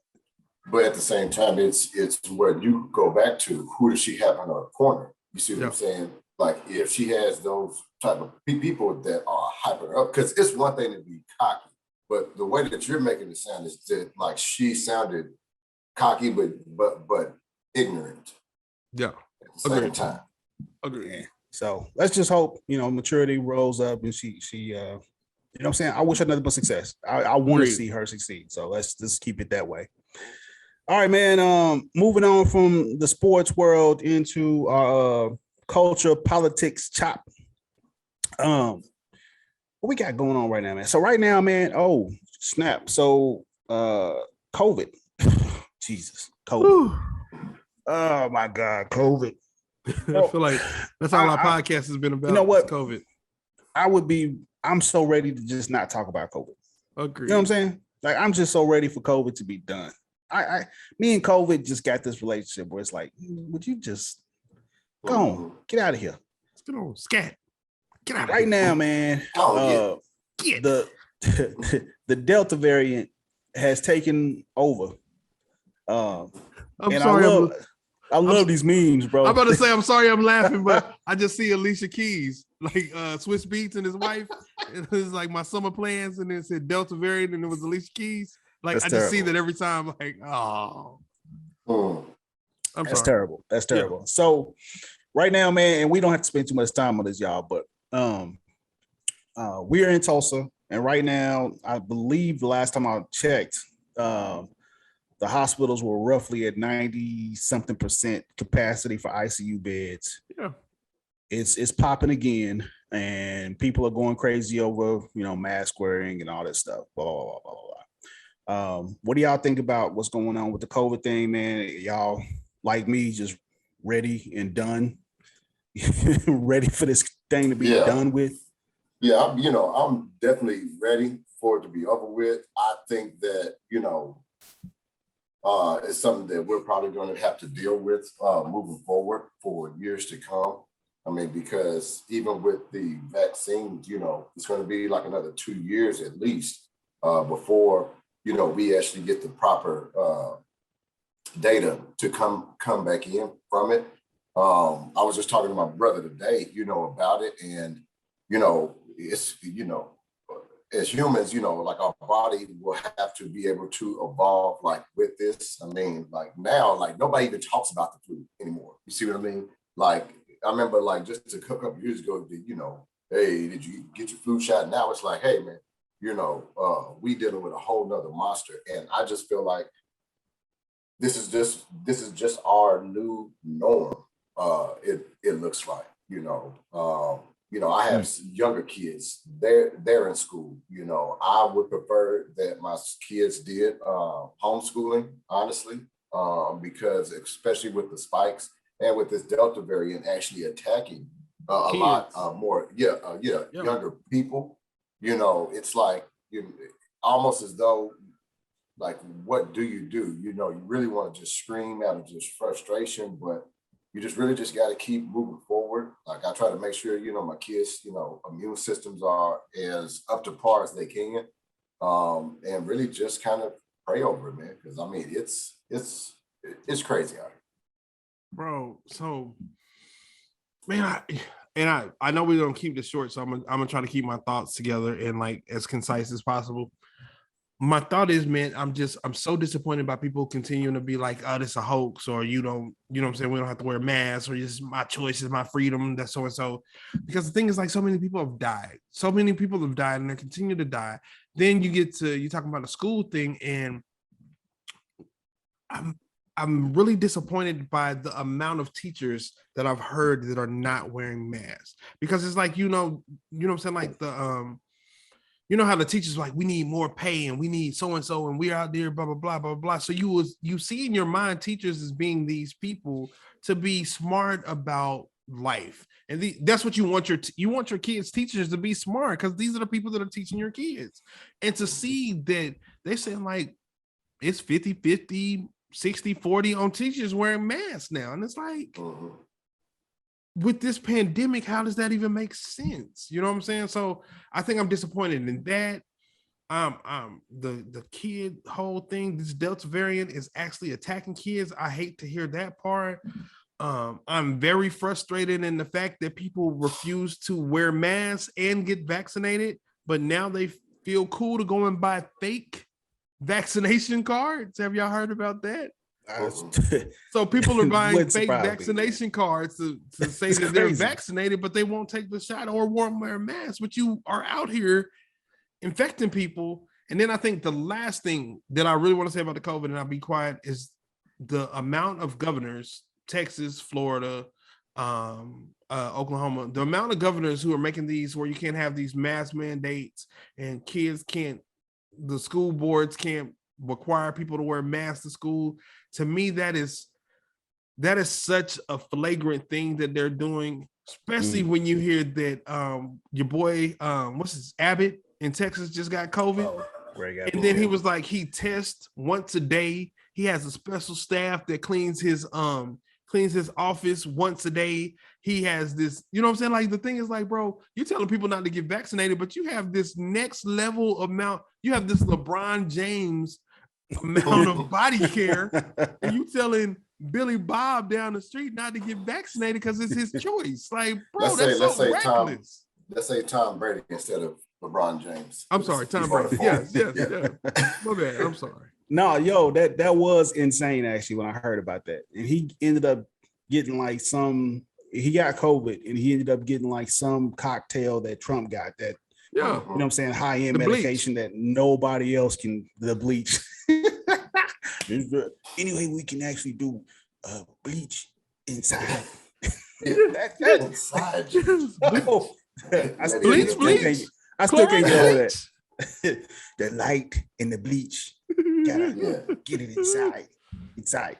All right, man. So I don't even really want to get on COVID. I just want to say that, my wife works for the hospital. Yep. And I'm with her, and I have to be the one to bear the brunt of when she comes home. Yep. You know what I'm saying? Taking care of COVID patients that's been on ventilators for 3 days, 4 days. And, she's seeing this, and she told me one story, and I'm not going to break any HIPAA here, but 36-year-old male, 36 years old, no underlying health conditions, passed away from COVID. And she said it hit her because, my wife's only, I hate to, she's going to get mad when she sees this. But your wife is an undetermined age. Move on. Well, I got you. Yeah. She's not 43 like me. Let's just put it that way. There we go. Right. Get yourself safe, son. Yeah. Anyway, she's she's like, man, he's in my same age bracket, and watching that and just like, you know what I'm saying? Hey, it's real out here in these streets. So people, please get vaccinated. I hate even saying mask up because, you know what I'm saying? I feel like people have taken this mask debate way too far. I'm like, man, I don't care. Just go get the vaccine in. You know what I'm saying? Like, whatever. All right. So I seen a dude I follow on Facebook, and I just leave it as that. You know what I'm saying? He was like, he posted a thing and said, I'm not vaccinated, so don't ask. And if you don't like it, don't F with me. And I was like, that's good to know, because I won't be nowhere where you are, buddy. Cool. Oh, well, I mean, it's not even for me though. I would just, it'd be better for, number one, it'd be better for everybody. And number two, better for your own personal. You know what I'm saying? Like, it's and your the own people personal you're health. around. I don't want to see anybody get COVID and die from it. I just don't. And, I still cannot believe the numbers. I mean, I believe them. I'm just saying, like, I still can't believe how many people the numbers. died. We've lost 600 some odd thousand people just in the United States from COVID. Yes. That's crazy. That is insane to me. Like, Bro, that's the and- whole population of Tulsa. Yeah, and let them say it right now. The doctors are saying right now that these deaths that they're having from the Delta variant could have been avoided, and that's the part that really it's. I don't know, man. I just feel like, come on, America, let's get it together. That's all. Speaking of America, man, in the political lead news of the day, I don't know how much y'all have been keeping up with this story, bro, but it's been in the news for the last week. They've been pushing it like crazy. And it's us pulling out of Afghanistan. So we have officially, Joe Biden has officially marked the end of the longest war in American history, even longer than Vietnam. We've been over in Afghanistan for 20 years. It don't even feel like that, but it's been crazy. 20 years. I know people personally. I know people personally who've been over there. I've talked to many people who've been over there. I'm not sure if we got any family members that's been over there or not, but it's been that long. You know what I'm saying? So what has happened and what we're seeing on the news now is because we're pulling out. We're seeing, crowds of people at the airport in Kabul, which is the capital of Afghanistan. We're trying to get all of our American citizens out, and we're having a hard time doing that. Also, the Afghanistan people who helped us during the war, who are now privy to being, murdered or killed or imprisoned by the Taliban because they literally helped us to kill Taliban soldiers, whether it be, translators or, people who helped us terrain, what I'm saying? Hey, Afghanistan's over here, go. You know what I'm saying? Whatever the case may be, we're trying to get those people out. And we're having a hard time doing that. I don't know if y'all have actually watched any of the coverage or nothing, man. It's Afghanistan is very kind of a complicated issue, but it's not really that complicated. So y'all got any thoughts on this, man? I got a lot of thoughts on it, but I'll let y'all start up with it, man, because I feel like, number one, I feel like we shouldn't have been there in the first place. But number two, now that we have moved out, I feel like we did this in a real crazy way. I do feel like we should have gotten out anyway, but I feel like it's been implemented and executed not very well. So what are y'all thoughts on it, man, if y'all got any? No, I definitely feel that we should have never went over there. But, that's America, always sticking our nose in where we don't need to be. But at the same time, the way that the administration just decide to just leave like that, they should have known that this was going to happen, and I think right now them leaving, really we need to go back to try to get some type of infrastructure there. But with the Taliban actually taking over as much as they did, our best bet right now is just to try to get as many people out of there as we can. So, yeah.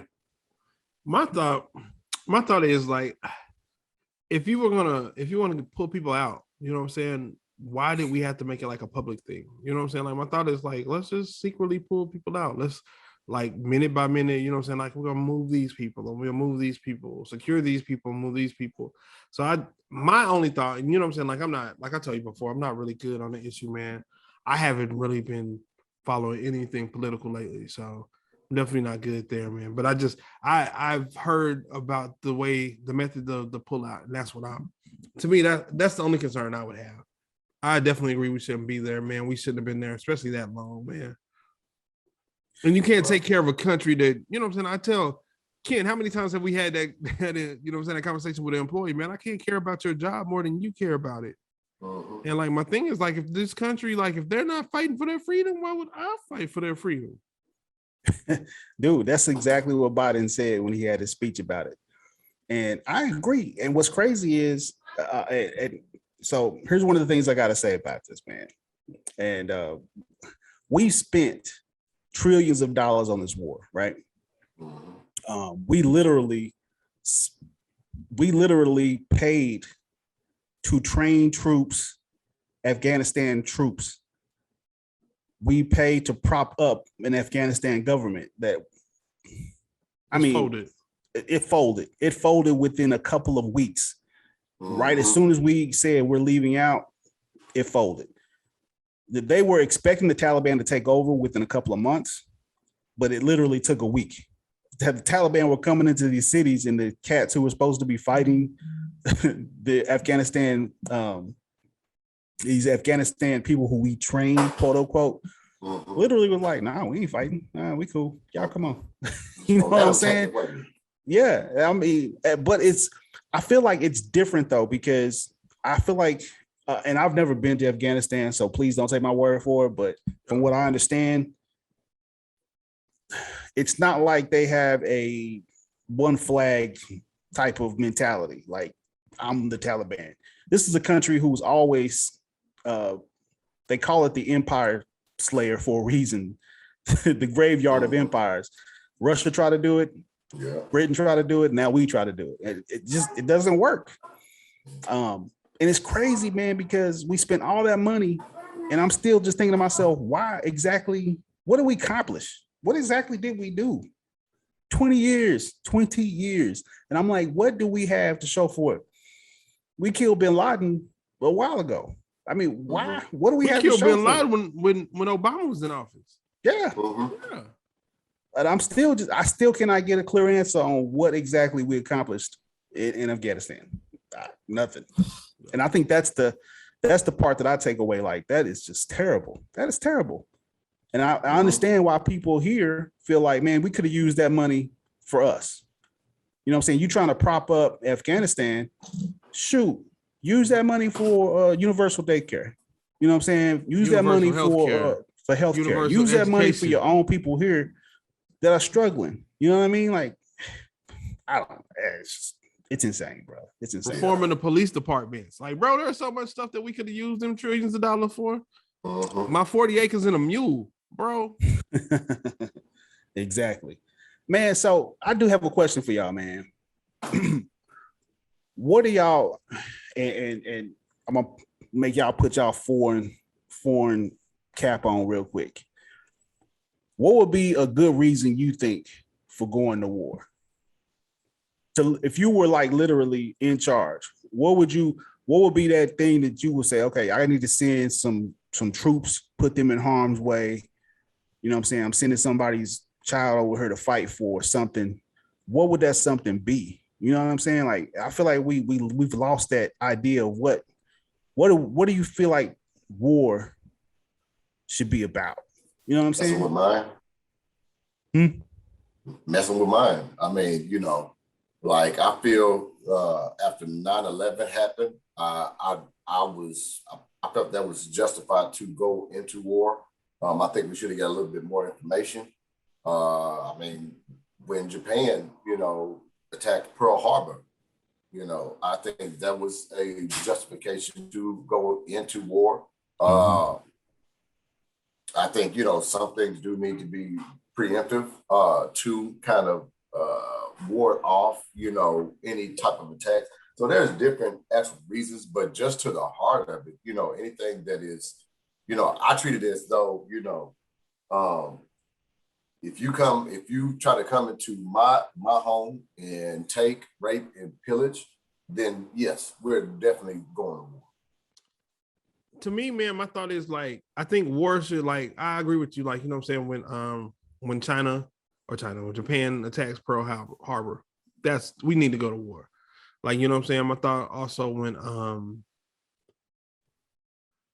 when Hitler is taking over German nations one by one, like, bro, we see what he's doing here. Like, let's go and stop this. You know what I'm saying? I think those are the reasons for war, man. But Afghanistan, Iraq, a lot of these lately, man, these money motivated missions and things of that nature, man, I don't know. I'm not really, I mean, like, I know we were stopping Iraq from attacking Saudi Arabia, you know what I'm saying? But, like, I don't know, man. I think those are harder. With Bush? You talking about with Bush, yeah. With Bush, I think because that was 9/11. And I truly feel like we should have found, who the perpetrators were. No. I'm and talking actually about. went- I'm talking about Talking about the first one. First Bush. First Bush. Oh, when yeah. they- Oh, yeah. Remember? Okay. Yeah, when they went over there and Iraq was supposed to be trying to take over Saudi Arabia. Gulf. You remember? The Gulf. Yeah, the Gulf War. Yeah. Yeah, Operation Desert Storm. Mhm. Yeah. Mm. Yeah. So that's what I was Yeah. talking about. But I Man, don't know, my only thing is this, man. So I agree with what you said as far as like if somebody tries to come over here and mess with us, then yeah, that's justification for war. We rarely see that, and I agree. Like I still feel like when you talk to people about 9/11, people equate 9/11 with Afghanistan. But And I'm like- they equated that with Iraq too. Though. Iraq, That's why yeah. we went and killed Saddam Hussein, though. And I'm like, wait a second. Wasn't like more than 3/4 of the people who actually got on that plane, they were Saudi Arabians, right? They Yes. Yeah. They were from Saudi. Yeah. The place that we protected. And Yeah. y'all know why we ain't going to war with Saudi, right? Yeah, because they get that oil money. We need That oil, baby. That oil money, baby. We ain't messing up this franchise. Mhm. So, man, my thing too is that like I feel like they get away with like the pictures that we're seeing now. Which they're heart wrenching. Watching people pass. I saw a video the other day of a woman literally passing her baby over the fence, so the American troops can take her baby. Like that's how much those people want to get out of that country under the Taliban rule. And that's insane. I mean, but that shows you the type of just, can you imagine living like that? But Like, then you why know don't what I'm saying? nobody want It's to almost- step up then? Like, so my thought is like, if people are that terrified and they don't want to do that, why is the military not standing up? Like, it's one thing, and Gerald, I know you're the, you know what I'm saying, you're the person who knows this, man. But my thought is like, if we've trained their military to be able to try to fight these people and try to, you know what I'm saying, and then they're just giving up like willy-nilly, like, bro, why are they not fighting? So it's if I'm going to fight with you, Gerald, if you call me and be like, hey, bro, these dudes is about to jump me, and I'm like, where at? I'm on my way. And then I get there and a dude slap you in the face and you're like, Z, can you fight for me? Like, no, I'm not fighting. I will fight with you. We can lose together. You better swing some. Yeah, we could definitely get our tails beat together. But I'm gonna tell you what, I'm not gonna jump in here and get my tail whooped, and you sit over there like, I ain't really want to fight. But didn't the Taliban have a stronghold on Afghanistan prior to us going to war over there? Yeah. No, I mean, so the Taliban was literally okay. So the country itself doesn't have like, before we came over there. This is from what I understand, Afghanistan wasn't operating like a democracy or democratic government. Mm-hmm. They didn't have that type of form of government over there. So basically, from what I understand, the country was run by warlords. Okay. So you got, just think of it like, basically you got your Crips and your Bloods over here in this corner. You got, you know what I'm saying, the Five Deuce over here and this one. You got this one over here and this one. Just to kind of give you an idea too, the country itself is roughly the size of maybe Kansas. I mean, it's not that big, but it's like mountainous region, crazy. It's not like you driving across Texas and it's just all flat land, flat heartland. Right. You know what I'm saying? Like, it's just crazy that way. And on top of that, like, it's poor. Yeah. Well, the people are poor. Let me put it that way.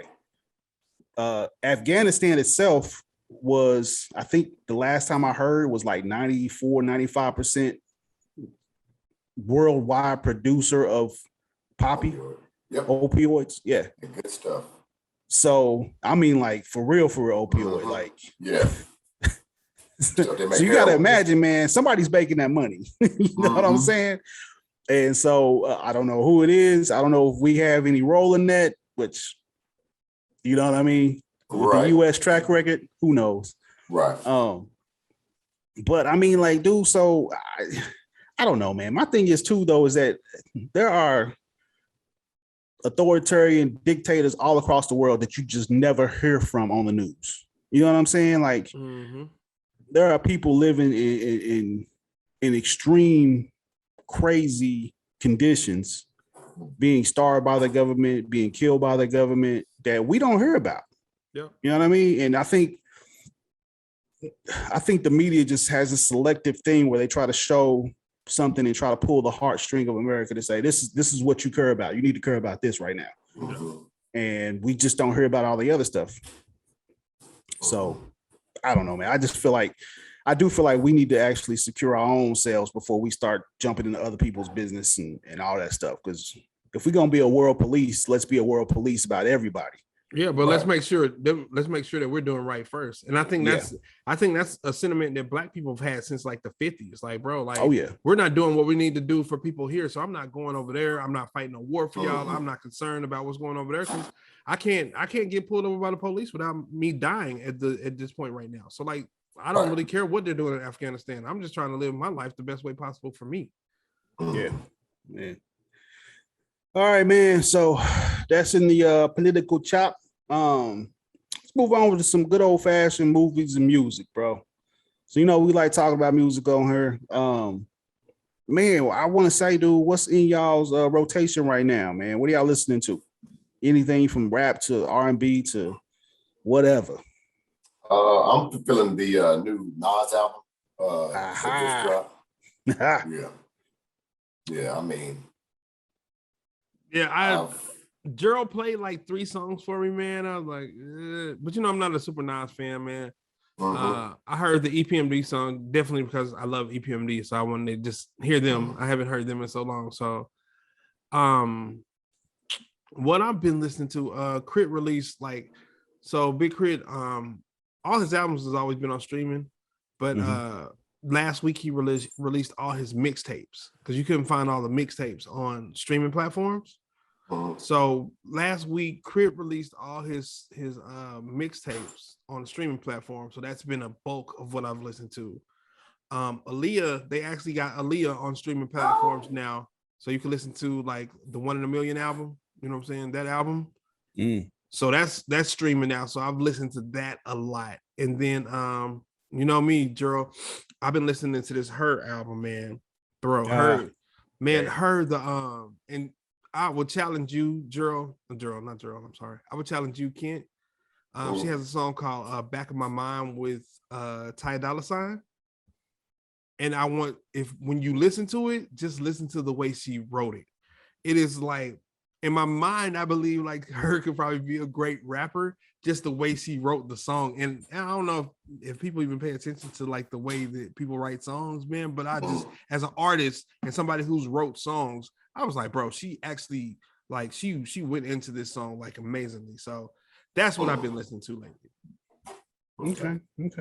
Man, Kent, I don't think I ever asked you, man. So what's your favorite genre, dude? You more old school hip hop or new school hip hop, more R&B? So what's your favorite genre? If you're gonna pop in something, what you popping in? Well, I mean, I'm definitely loving my era. Like 90s. I would say mid to late 90s, early 2000s. I mean, I'm a big Outkast fan, so I mean, like, I can listen to pretty much anything that they put out. So I always try to like check for like some stuff that Big Boy puts out. Yes, I do love R&B. I'm still going to be in the 90s. I don't really think we have a lot of, we don't have a plethora of artists nowadays for R&B. Pretty much got like the same people. So I still always go back to the 90s. Like, I'll be honest with you, I was just listening to Alexander O'Neal the other day. Bro. So what? I love Alexander O'Neal. I listen to Alexander O'Neal all the time. Yeah, he has honestly, he has like a great voice. Like, I can't sing, but like he's one of the people like that if I could sing, I would like to sound like. Would you rather sound like him, or would you rather sound like the high dude from After 7? The high dude from After 7. Think about the dude from After 7, the light-skinned dude with the high voice. He got like, his voice is like super high. It's not falsetto high, it's just like natural high. And I'll be like, whoo, like him. I wouldn't want to be like an alto or a soprano. I don't think if I was to be. You say you wouldn't want to be like an Elder Bars? No. Well, I like to have some raspiness, some like a little undercarriage of bass up in there. Hey, bro, when Alexander O'Neal started the beginning of what's the song? The slow song. If you were here tonight when the night rolls, like when he started that, you'd be like, one, Yep. one in love. Like, oh, buddy, Yeah. I need that. Yeah, bro, I ain't mad at it. I ain't mad at it at all. Hey, so man, listen, man, it's crazy that you said Herdo too, because I've been blasting Her's album, of course. But man, I've also gone back, and I think I even talked to you about it, Z. Man, I don't know what it is, man, but lately I've been bumping Maxwell like crazy. Oh yeah. And man, so I put it on. I usually don't even have like a playlist anymore. I usually just, you know what I'm saying? If I like a song, then I go to the song station and just be like, play this station or whatever for the song. Mm-hmm. And I think I got in my car one day driving to work, and I hit it. It played Maxwell's. What's that song that he did with R. Kelly? Fortunate, yes. So it played Fortunate, and I was like, dang, I forgot about this song. You know what I'm saying? Like, man, this song was so dope. Yeah. So I just hit, you know what I'm saying, the radio button, and it started playing nothing but old Maxwell stuff from the Urban Hangout Suite. Mm-hmm. And then I had this, man, I listened to, so I just like, you know what, let me just go ahead and listen to his whole discography, like just bump the whole thing. So I listened to Urban Hangout Suite again, and I listened to his second album, which was called Embryo. Mm-hmm. Bro, when I tell you, man, I really had to be like, yo, I think the second album was actually better than the first album. Like, and I know people will probably go crazy when just hearing me say that. Yeah. But I swear to God, I listened to that second album and I was like, dog, this is absolutely dope. No, it's dope. No, I'm never gonna be like it's definitely dope. Like, especially but that first album, man, it was just so much on it, man. And then when you think about like the remix to something, he was like, did he remix this too? But like, I'm gonna tell you though, like one of my favorite Maxwell songs is Embryo. What's the song? Luxury Coco. Bro, anytime I hear that, bro, I just be like, you're my mother. Like that. I'm like, like, you know what I'm saying? Like, bro. But I honestly think it's kind of like the same thing with D'Angelo. D'Angelo's second album was really good. Like, I like this first album better. But no. That's what I'm saying though. Like, but the first album was so good though, and I feel the same way. Maxwell. Like Maxwell's second album was really good, but that first one was, that first one was stupid. Yeah, man. Hey, man. I just say, man. I started listening to the discography, and I was like, I just went straight through, and I was like, man, dude had some hits. I actually like this. Can I tell you about the mistake I made the other day? So my wife texted me. She said, baby, Aaliyah's on Spotify. And I was like, what? Bro, so I jumped on and I'm listening to like Aaliyah's album. Like One in a Million is one of my songs. 4-Page Letter is one of my songs. You know what I'm saying? So I'm listening to the album. And bro, I had this junkie itch. You hear me? I'm gonna be honest with y'all. I heard Aaliyah's voice and I was like, bro, I want to hear Your Body's Calling remix. Oh. You actually listen to some R. Kelly, bro. And I went and listened to this R. Kelly. But you remember? So Your Body's. You remember she was in there? So do what you got to do. Are you hungry? Like, oh man, and I was like, I just wanted to hear her sing, man. But then every time I want to go and hear anything like that, or do you feel dirty afterwards? Z? You feel like you got to take a shower? No, I feel R. Kelly said something. R. Kelly said something where I'd be like, this mother, you know what I'm saying? Like it's something every time. I'll be like, how did we really let R. Kelly like function this long? Like, bro, I there's not an R. Kelly song that you can go and listen to where he says something questionable. He'd be like, no, bro. Man, he said Aaliyah's name. He said Aaliyah's name on the first, like, what was the first album? Like, you got that vibe. The long version, little cute Aaliyah's got it. I'm like, bro. Lord Jesus, she was like 12. Bro, so he released Your Body's Calling remix in 1994. Aaliyah's a year younger than me. So in 1994, I was 15. She was 14. So you have this girl singing on this sexual song about her body's calling at 14, and you're having a relationship with her? You know what? I hate you, R. Kelly. Yeah. Yes, obviously, yes. I agree. I'm sorry. I had to share that. He came out with a song that said, "It seems like you're ready." I was like, Yeah. everything. Yeah. And nobody ever seen when he He said, I could have sworn you was ready. I could have Yeah. sworn you was ready. I could have sworn he was ready to go all the way. Bro. But you know, hey man, when he came out with the moniker as the Pied Piper, I was like, man, dude, I remember Throwing this in our story on face. the Pied Piper. Yes. I was He's like, throwing this in our face. Didn't the Pied Piper take all of the children out of the town with his flute? Bro. I was like, Bro, Hey, you're you not know gonna be in this Nick Cannon video with this mask on your thing. She's a gigolo living on the go. I'm like, bro, this dude is putting this in our face. This dude is at this point, he's being flagrant with what he's doing, man. But the fact of the matter was, like, I remember specifically when the first allegations came out and when the sex tape came out. And everybody was like, dude, wait a second, man. R. Kelly is, he crazy. He's dealing with these little young girls. And I thought he was going to be like, okay, let me straighten up my image, whatever the case is. He came out even crazy, like you said, putting it in our face, like, yeah, this is me. I'm going to do me. Bro. Like, what? So the Aaliyah stuff came out when we were in high school. We were like in 10th grade when the Aaliyah stuff came out. And so after the Aaliyah stuff and the MTV was like, oh, they got married and blah, blah, blah. And he was like, no, we never got married and blah, blah, blah. And then after that, there was a time from about 1994, 93, 94 is like when the Aaliyah stuff happened. And the sex tape that we saw, that happened like probably our junior, senior year in college. So that was like 2000, 2001. So from 94 to 2001, he really didn't do anything.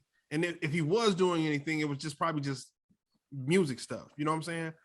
But like the thought for me was like, we loved the first 12 play, Born into the 90s. What was the other? There was 12 Born into the 90s, 12 play, and then it was one more album because there was 3 albums that he had like in a row. And yeah. My thought is, and this is the only thing that kind of keeps me sane at this point, and I ain't gonna say keep me sane, but I think it's like being 14 or 15 listening to R. Kelly like there was no way we could have saw that. You know what I'm saying? Like being 14, 15, listening to him like we listened to him, bro, we would just listen to music. We were probably he probably related a lot to how we felt about women because he seemed like he might not have been super mature. You know what I'm saying? And that's probably why we connected with him. And that's probably why he likes young girls. Whatever, I'm not a psychologist, but the older I get, like when I start thinking back to the double disc and the Fiesta and the Feeling on Your Booty, and like once we got older, like the older we got, his music never matured, right? It was always kind of the same content, and like I feel like it's easier for me to be like, hey, seems like you're ready, or your body's calling, or you know what I'm saying, those things, because we were young. But now for me to listen to R. Kelly like 5 years ago and still like dismiss the things that he did, that says a lot about you as a person, to me personally. Yeah, but I think most of that though is just most artists try to find a niche and they will stick with their niche because it's selling. Like Tank. I mean, come on, man. Tank is our age still talk about the same stuff. So I mean, when we I think the same stuff. So, but my thing is this, man, with R. Kelly, and I agree with what you're saying back when we were 14, 15, 16. But let's be honest and let's be real. Times have changed because even back in our day, at the T, bro, the chicks who was in the sophomores, juniors, even the seniors, there was 25-year-old dudes coming up to the school, dropping them off, picking them up at lunchtime. You know what I'm saying? Like it was in our face. We just didn't think of it like that. You know what I'm saying? It was just a known, bro. I tell people all the time, man, I like the girl 11th grade, maybe, you know what I'm saying? 10th, 11th grade. And I remember, you know what I'm saying? I remember like maybe like buying, like trying to buy her like a shirt, like a heel figure shirt or something like that. Because I liked her, you know what I'm saying? And the dude brought her a car. Like, you know what I'm saying? The thing is, like, I'm going to buy a shirt, he's buying her a mode of transportation. Like, you know what I'm saying? Like, but I remember seeing that at Booker T. You know what I'm saying? I remember, you know what I'm saying? girls at Central, girls at Mhm. McLean. You know what I'm saying? I remember seeing that, man, and it was just it was a accepted thing that people didn't really talk about as much as they talk about it now. But yeah, it was a lot of older dudes, and I remember older dudes being up front, being like, man, you know, because I would my sister, you know, my sister is a few years older than me, and I remember like dudes that would be her age, and I'd be like, you know what I'm saying, sister, like, why are these dudes? And she'd be like, well, first of all, like we hold them to a different standard. You know what I'm saying? They can't do what, you know what I'm saying? And then I remember talking to an older cat one time, and he'd be like, nigga, I go and buy, you know what I'm saying, go and buy some Air Max and some Jordans, and she happy. And I, you know what I'm saying, I have my way with her. Right. Yeah. I'm not saying it's right, but I remember, like, bro, I remember being at Booker T and seeing old cats come through, some professional athletes come through, and you know what I'm saying, is when school is out, picking up girls that we in class with. So yeah, you know what I'm saying? That's kind of how it was, though. I don't know, man. I just couldn't imagine being 22 and trying to pick up on a 16-year-old. It just Right. No, it never I mean, really. yeah, I was actually subbed. I was probably like 24 years old, and I was a substitute teacher. And I mean, like, you know, I remember like girls would, you know, flirt, you know, they sophomores, juniors, even seniors. And like it even got to the point some schools I wouldn't even go back to because did not want to put myself in a messed up situation. Mhm. Central being one of them. Like a girl literally came and tried to talk to me during class, and I was just like, "Oh wow, I'm out." Bro, we had a dude. We went to school. We went to jail for being a teacher and having a relationship with a child. Yeah. Yep. Yeah. Yeah. That's crazy. I mean, yeah, man. That to me, there. I don't know. Bro, there's certain things. Go ahead. I'm sorry. No, I was just gonna say, man, there's certain things where I could be like, okay, I understand, but that's one thing I just cannot understand, dude. Like, and I think part of it though is because we have girls. Yeah, you know what I'm saying. Like, we have daughters, and so I just imagine my daughter being 16 and some 22, 23-year-old dude is like, hey, talk to your daughter. No, you ain't. Yeah. You know what I'm saying? Right. Like, no, what the hell? Well, you better go find you a 21-year-old girl. Yeah, somebody your own age. Somebody your own age. Why are you out here with these young girls? Yeah. Bro. So what I wanted to say was I apologize because we were talking about we had got to our fun culture chop up and I took it to R. Kelly. So I apologize. So we can get back to music. I'm sorry, I made it too heavy. Thanks, C. My bad. So now, man, speaking of, dude, Kentt. Yeah. Top 5, man. Top 5. I know you said because I'm a big Outkast fan too. And yeah. I literally, I've told Z this and I've been open about it on multiple occasions. Andre 3000 is my favorite rapper of all time. I feel like the man can out rap just about anybody. He's got a couple of verses that I feel like are just, that's it right there. That's right. That's it right there. Yeah. Give me your top 5 groups, rap groups, if you can, bro. Where you put them? Ooh, that's a good question. Obviously, Outkast to me would be number 1. Rap groups, though, I've always respected Wu-Tang. I don't know if they would be in my top 5, but I just love how, like the RZA put all those different cast together. But groups. I mean, Dog Pound definitely would be in there, even though I think they kind of were they kind of got together. I don't think it was as organic. I think that was just kind of just kind of put together. UGK groups. UGK. I'm gonna throw them out there for you, man. Yeah, UGK would probably be number 2. Man, groups. Dude, there's so many groups, man. Groups is hard because you have, for me, I think you have 3 6 Mafia, you have UGK, you have A-Ball and MJG, you have, you know what I'm saying? Like A-Ball and MJG. Okay. Yeah. Then you have them old school East Coast groups that were like super like EPMD, Run DMC, Houdini, You know what I'm saying? And that might be outside of your time range, Kid but and you know what I'm Play. saying? I mean, Kid and Play, bro. I love Kid and Play. You know what I'm saying? I love Kid and Play. Do y'all like Kid and Play more for the music or more for the house parties? I'm for the music. Really? I would say I was more of a fan of the actual movie. That's how I really got to like know them a lot more. And I think like Kid, like I've been watching him, you know, he does comedy and stuff. So like I'm even more of a fan now than I was back then of just them. I'm actually the reverse of Kentt. I actually hate Kid at this point in my life now. You know what I'm saying? Because the Kaepernick thing he did on the Whitlock show, man. Oh, I was really disappointed in him that he would do that, man, especially knowing his background. Especially being like, yeah, it was years ago, man. He came on as like Colin Kaepernick on Jason Whitlock's show. Like it was so like dirty. I was like, bro, agreeing with Whitlock pretty much. And I was like, bro, right there, he could have got anybody regular to do that. Kids, you don't do that, bro. You know what I'm saying? But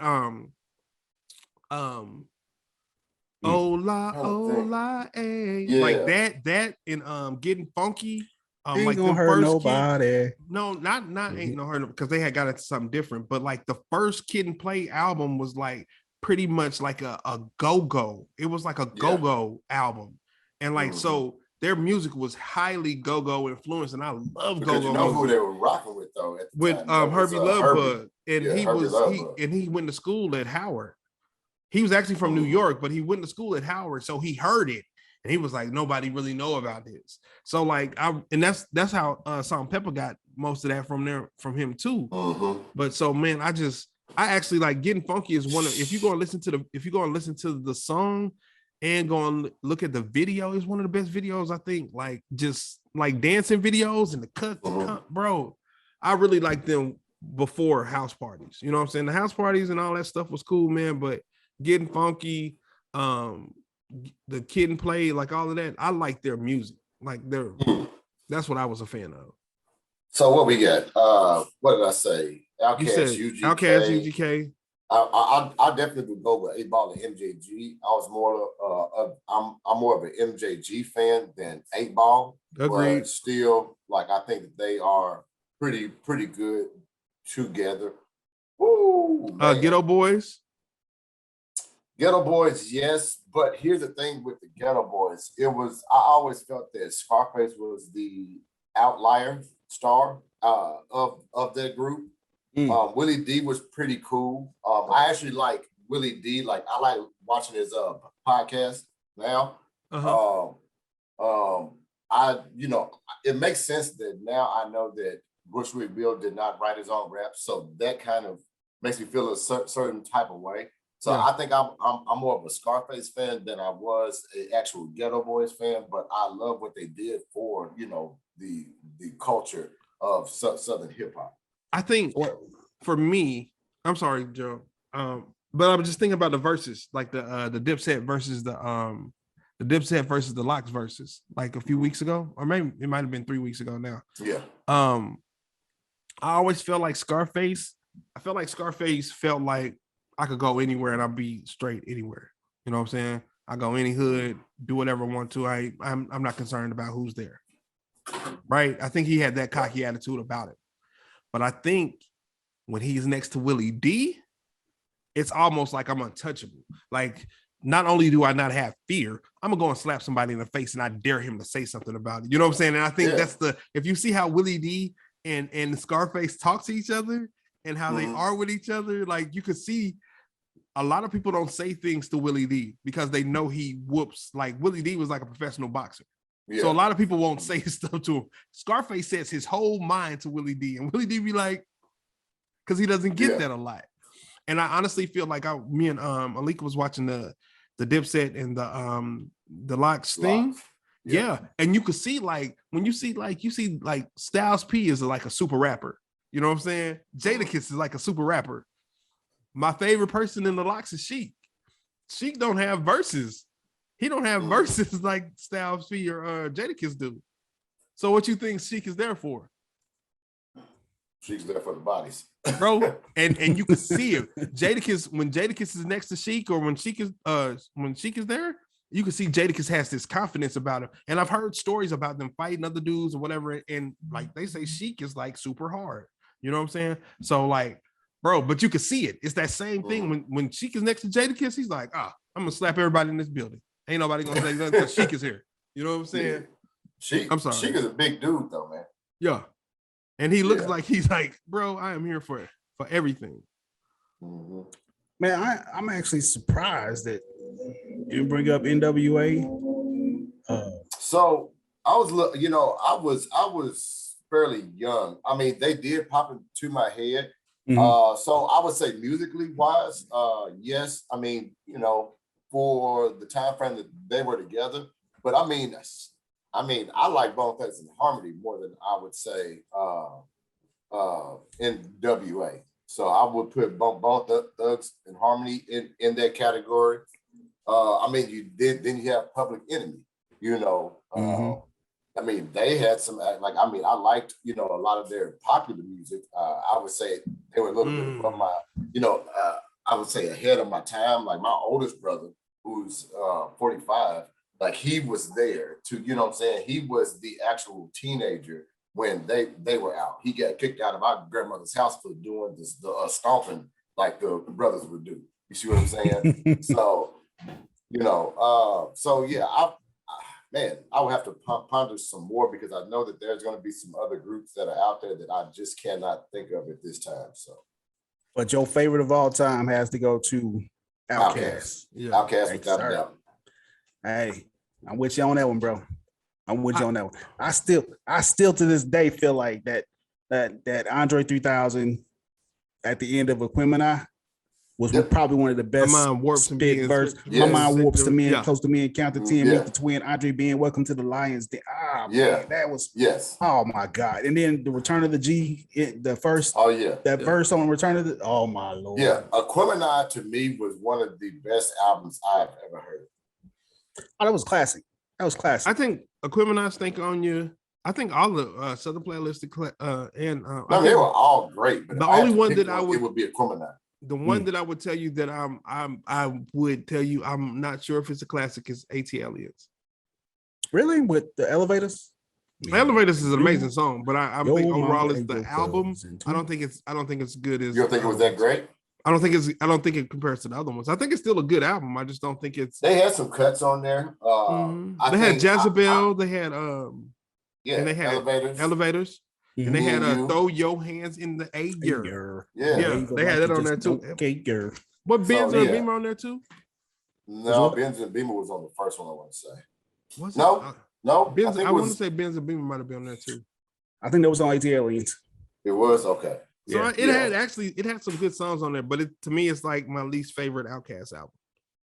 Yeah, I'm with you on that, man. I feel like Aquemini is like the Outkast. If somebody came to me and was like, "Who is Outkast?" That's the album I'm gonna play them and be like, "Right, there you go." Yeah, but The Love Below. I'm sorry, that is one of the most awesome albums I love The Love Below. Yeah, man, what's crazy? I don't even like the fact that they put that together because I think Speaker Box was good in itself, but you like it shouldn't have been put together. I think that should have just been its own.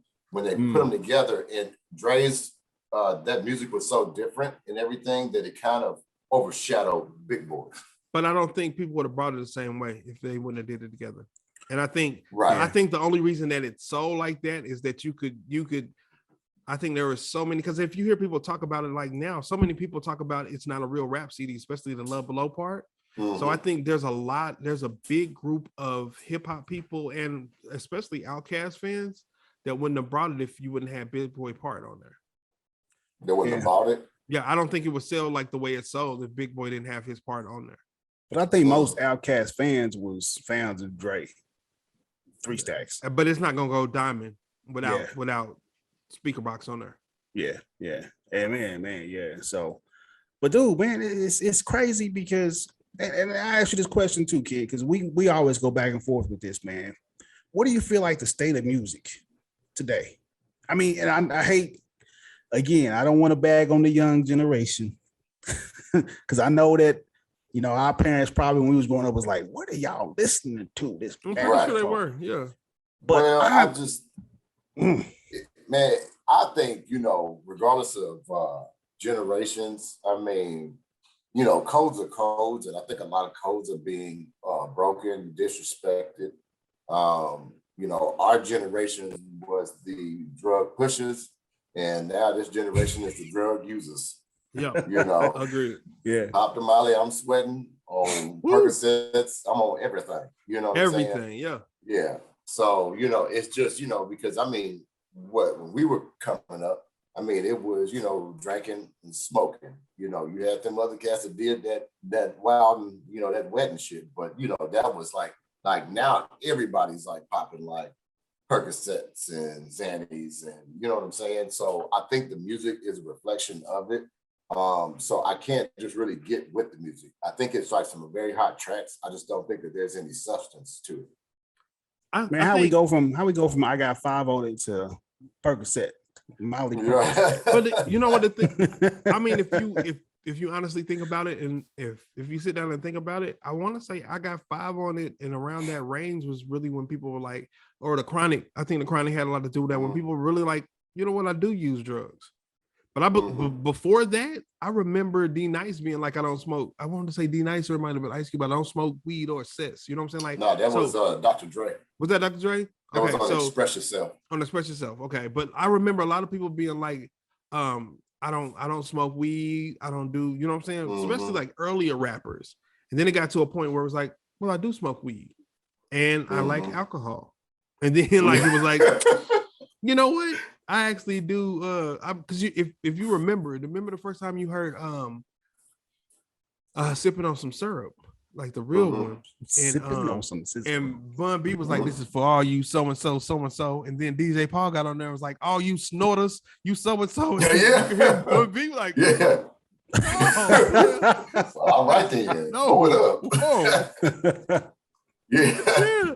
So I if you ever remember, man, it kind of just it went from a thing. I think it's always I also think it's kind of like the same thing when you talk about like sex in songs. When I remember, like, you know what I'm saying, Luke and the 2 Live Crew, like, hey, we want this, or Doodoo Brown or whatever. And then I remember the first time I heard Agnelli like put it in your mouth. I was like, ooh, well, that's a lot. And then or remember heard AMG, this lady better have my money. It's like, ain't nothing like a fat on my. It was like, oh, that's very. You remember DJ Quick? I don't want to eat it. And now like, when they talk about sex, you be like, bro. I tell my wife all the time. I be like, I don't know if I've got to the age where everything is offensive, but I be like, that's a lot. No, you know what I feel like it is though, man. Like, because when we were growing up, it was the R&B was insinuated sex. You know what I'm saying? Like, it was just insinuated, but you did have the ones like, when we talked about it already, like R. Kelly they would push it. You know what I'm saying? They would kind of start pushing the limit a little bit in some of the songs, but you still had the most popular music out there, the most popular groups, most popular singers were still creative they weren't explicit like that. The most popular ones weren't. There was still a group, there was still some out there that was like, okay, yeah, they pushing the limit a little bit. Now you can't have a hit song even on the radio without it being like, flip you this way. Put this in your Cardi B right there. Cardi B, the song got that wop. Whatever the case is. That video we watched when y'all was at the house last week with the girl, when as soon as it came on, I was like, oh, she just been I was like, that song of like, I was like, oh, that's a lot, man. You know what I'm saying? Just the fact that we have a song that's called WAP that actually, because I mean, WAP would have been cool back in the day, but it would have been underground cool. It wouldn't have been. We're not gonna turn it on the Emmys and check out WAP. This on the billboards right now, bro. Yeah, so here's it's my just thought different, is like, man. It's just different. Like Juicy J, Slob on Manab is a classic song, but I'd never heard it on the radio. You know what I'm saying? You don't have a video for it. It ain't like, oh, is this the new Juicy J? Slob on Manab, like, no, bro. You know what I'm saying? And I think that's one of the big differences right now, man. It's like, it's not that It's no subtlety at all. I tell people, I'm sure y'all have heard me say this like a billion times. When I listened to In Between the Sheets at 5, it was different from when I listened to it at 12, which it was different when I heard it at 25. And then like even at 35, I was like, well, shoot, I didn't even catch that. Like, oh, this was a very nasty song. Who would have known? But it was written so cleverly, like it always means something different to you. And I don't think we have that level of art, you know what I'm saying, artists right now. Artistic, writing. yeah. Like it's the writing ain't like that no more, man. Dang. You remember the first time you heard Downtown by SWV? Oh yeah. Or But we like, knew what that was though. He was going. I didn't. And then like when I heard Rain on Me by SWV, years later, I started early. What this means.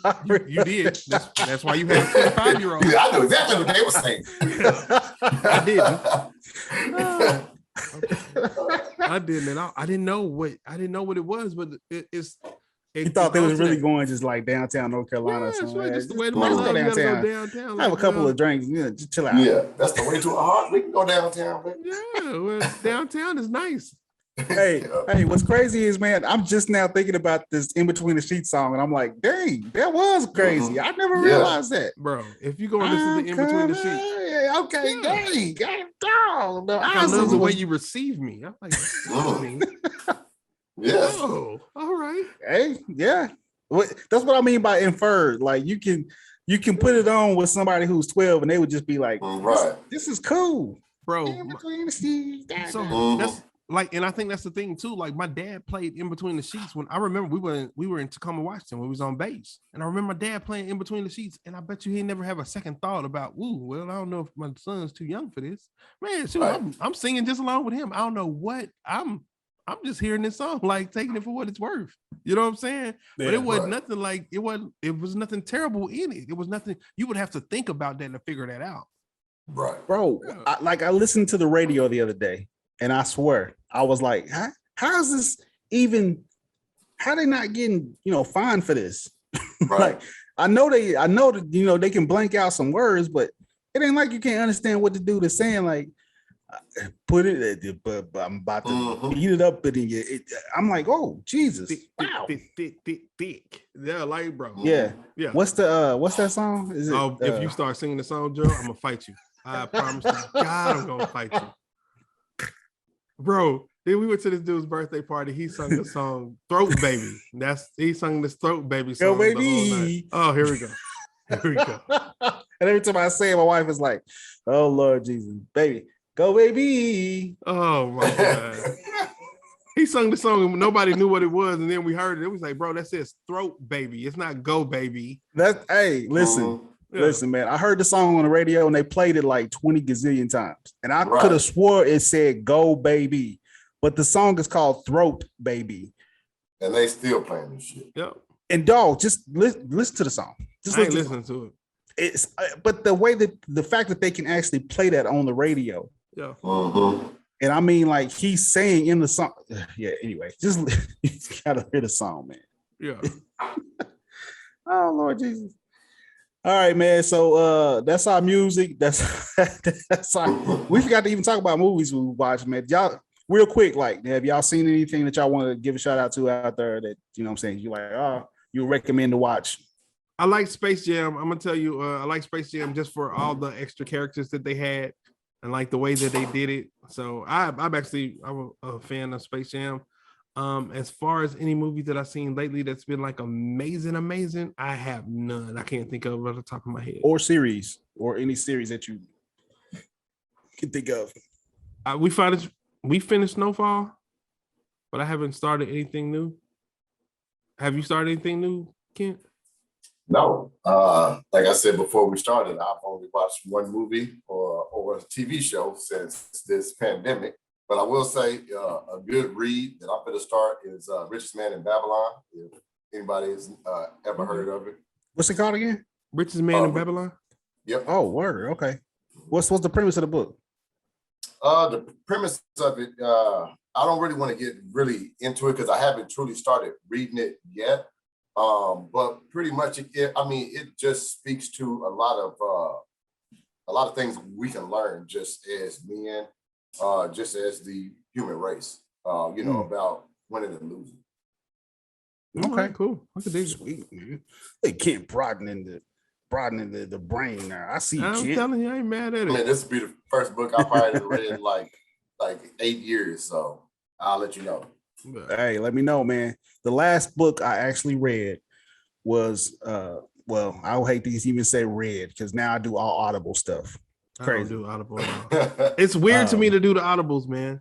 I actually, well, you know what? I have my reservations, but some of them are really good. Some of them is better that you read it on your own because depending on who does the Audible. But Obama's book, I read that and I enjoyed every bit of it. That was I take that back. That wasn't the last book I actually read. The last book I read was a book by Fareed Zakaria called, oh God, it was something about the pandemic and the pandemic in the world. I have to pull it up again. It was a good read, but he's a guy who really his foreign policy is big. He's big in foreign policy about how governments work, how the world is operating. So he kind of condenses everything down and gives you a world view of just how different countries reacted to the pandemic and so forth and so on. It was really a good read, though. I gotta say, just for me personally. But yeah, man, I would say also Disney, Marvel dropped a whole bunch of different trailers. I'm a big Marvel fan, so there's some stuff coming out for Marvel. The What If series also is amazing. I don't know if you've catched it, but the only reason I checked it out was because I knew that they were going to have Chadwick Boseman back. Mm-hmm. It's the last thing he did with Marvel. And even though it's a cartoonish whatever, he voiced Black Panther in it, and I loved it. So I thought it was cool. Yeah. I thought it was real cool. All right, man. So that's our show for right now. Unless y'all got something else y'all want to dig into. We touched on a lot. We done been on here for a while too, man. So like, it's been a couple hours. Yeah, we can't do 8 hours because we ain't been on here forever. Right. Exactly. Hey, well, I appreciate y'all hanging with us. If you did check out the whole thing, man, Kent, appreciate you joining us, brother. Thank you for coming on. Yeah. I feel thanks for coming in to be a part of it. Hey, man, we got to get you back in again, bro. I'm telling you. And need you to open up a little bit. Give us one of them Kent jokes. I'm telling you. Yeah. Luckily, we didn't record it from last Sunday. Bro. Hey, man. Hey, bro. We have not made fun of Z yet, but I will. Next time we all link up. You're right. I was definitely like, I was like, ooh, this ain't gonna work. Oh man. All right. Well, Z, tell them where they can find us, man. All right, man. As a matter of fact, I remember we're on Audible too. So like if you do like audio books and you want to go and listen to our podcast, we're on Audible, Google, Spotify, iTunes, YouTube, you know what I'm saying? So any place that you get a podcast, we there. Sweet. All right, y'all. Well, peace. Thank you for tuning in. We enjoy all of the talk on Chopping It Up with G and Z. All right, y'all have a good night.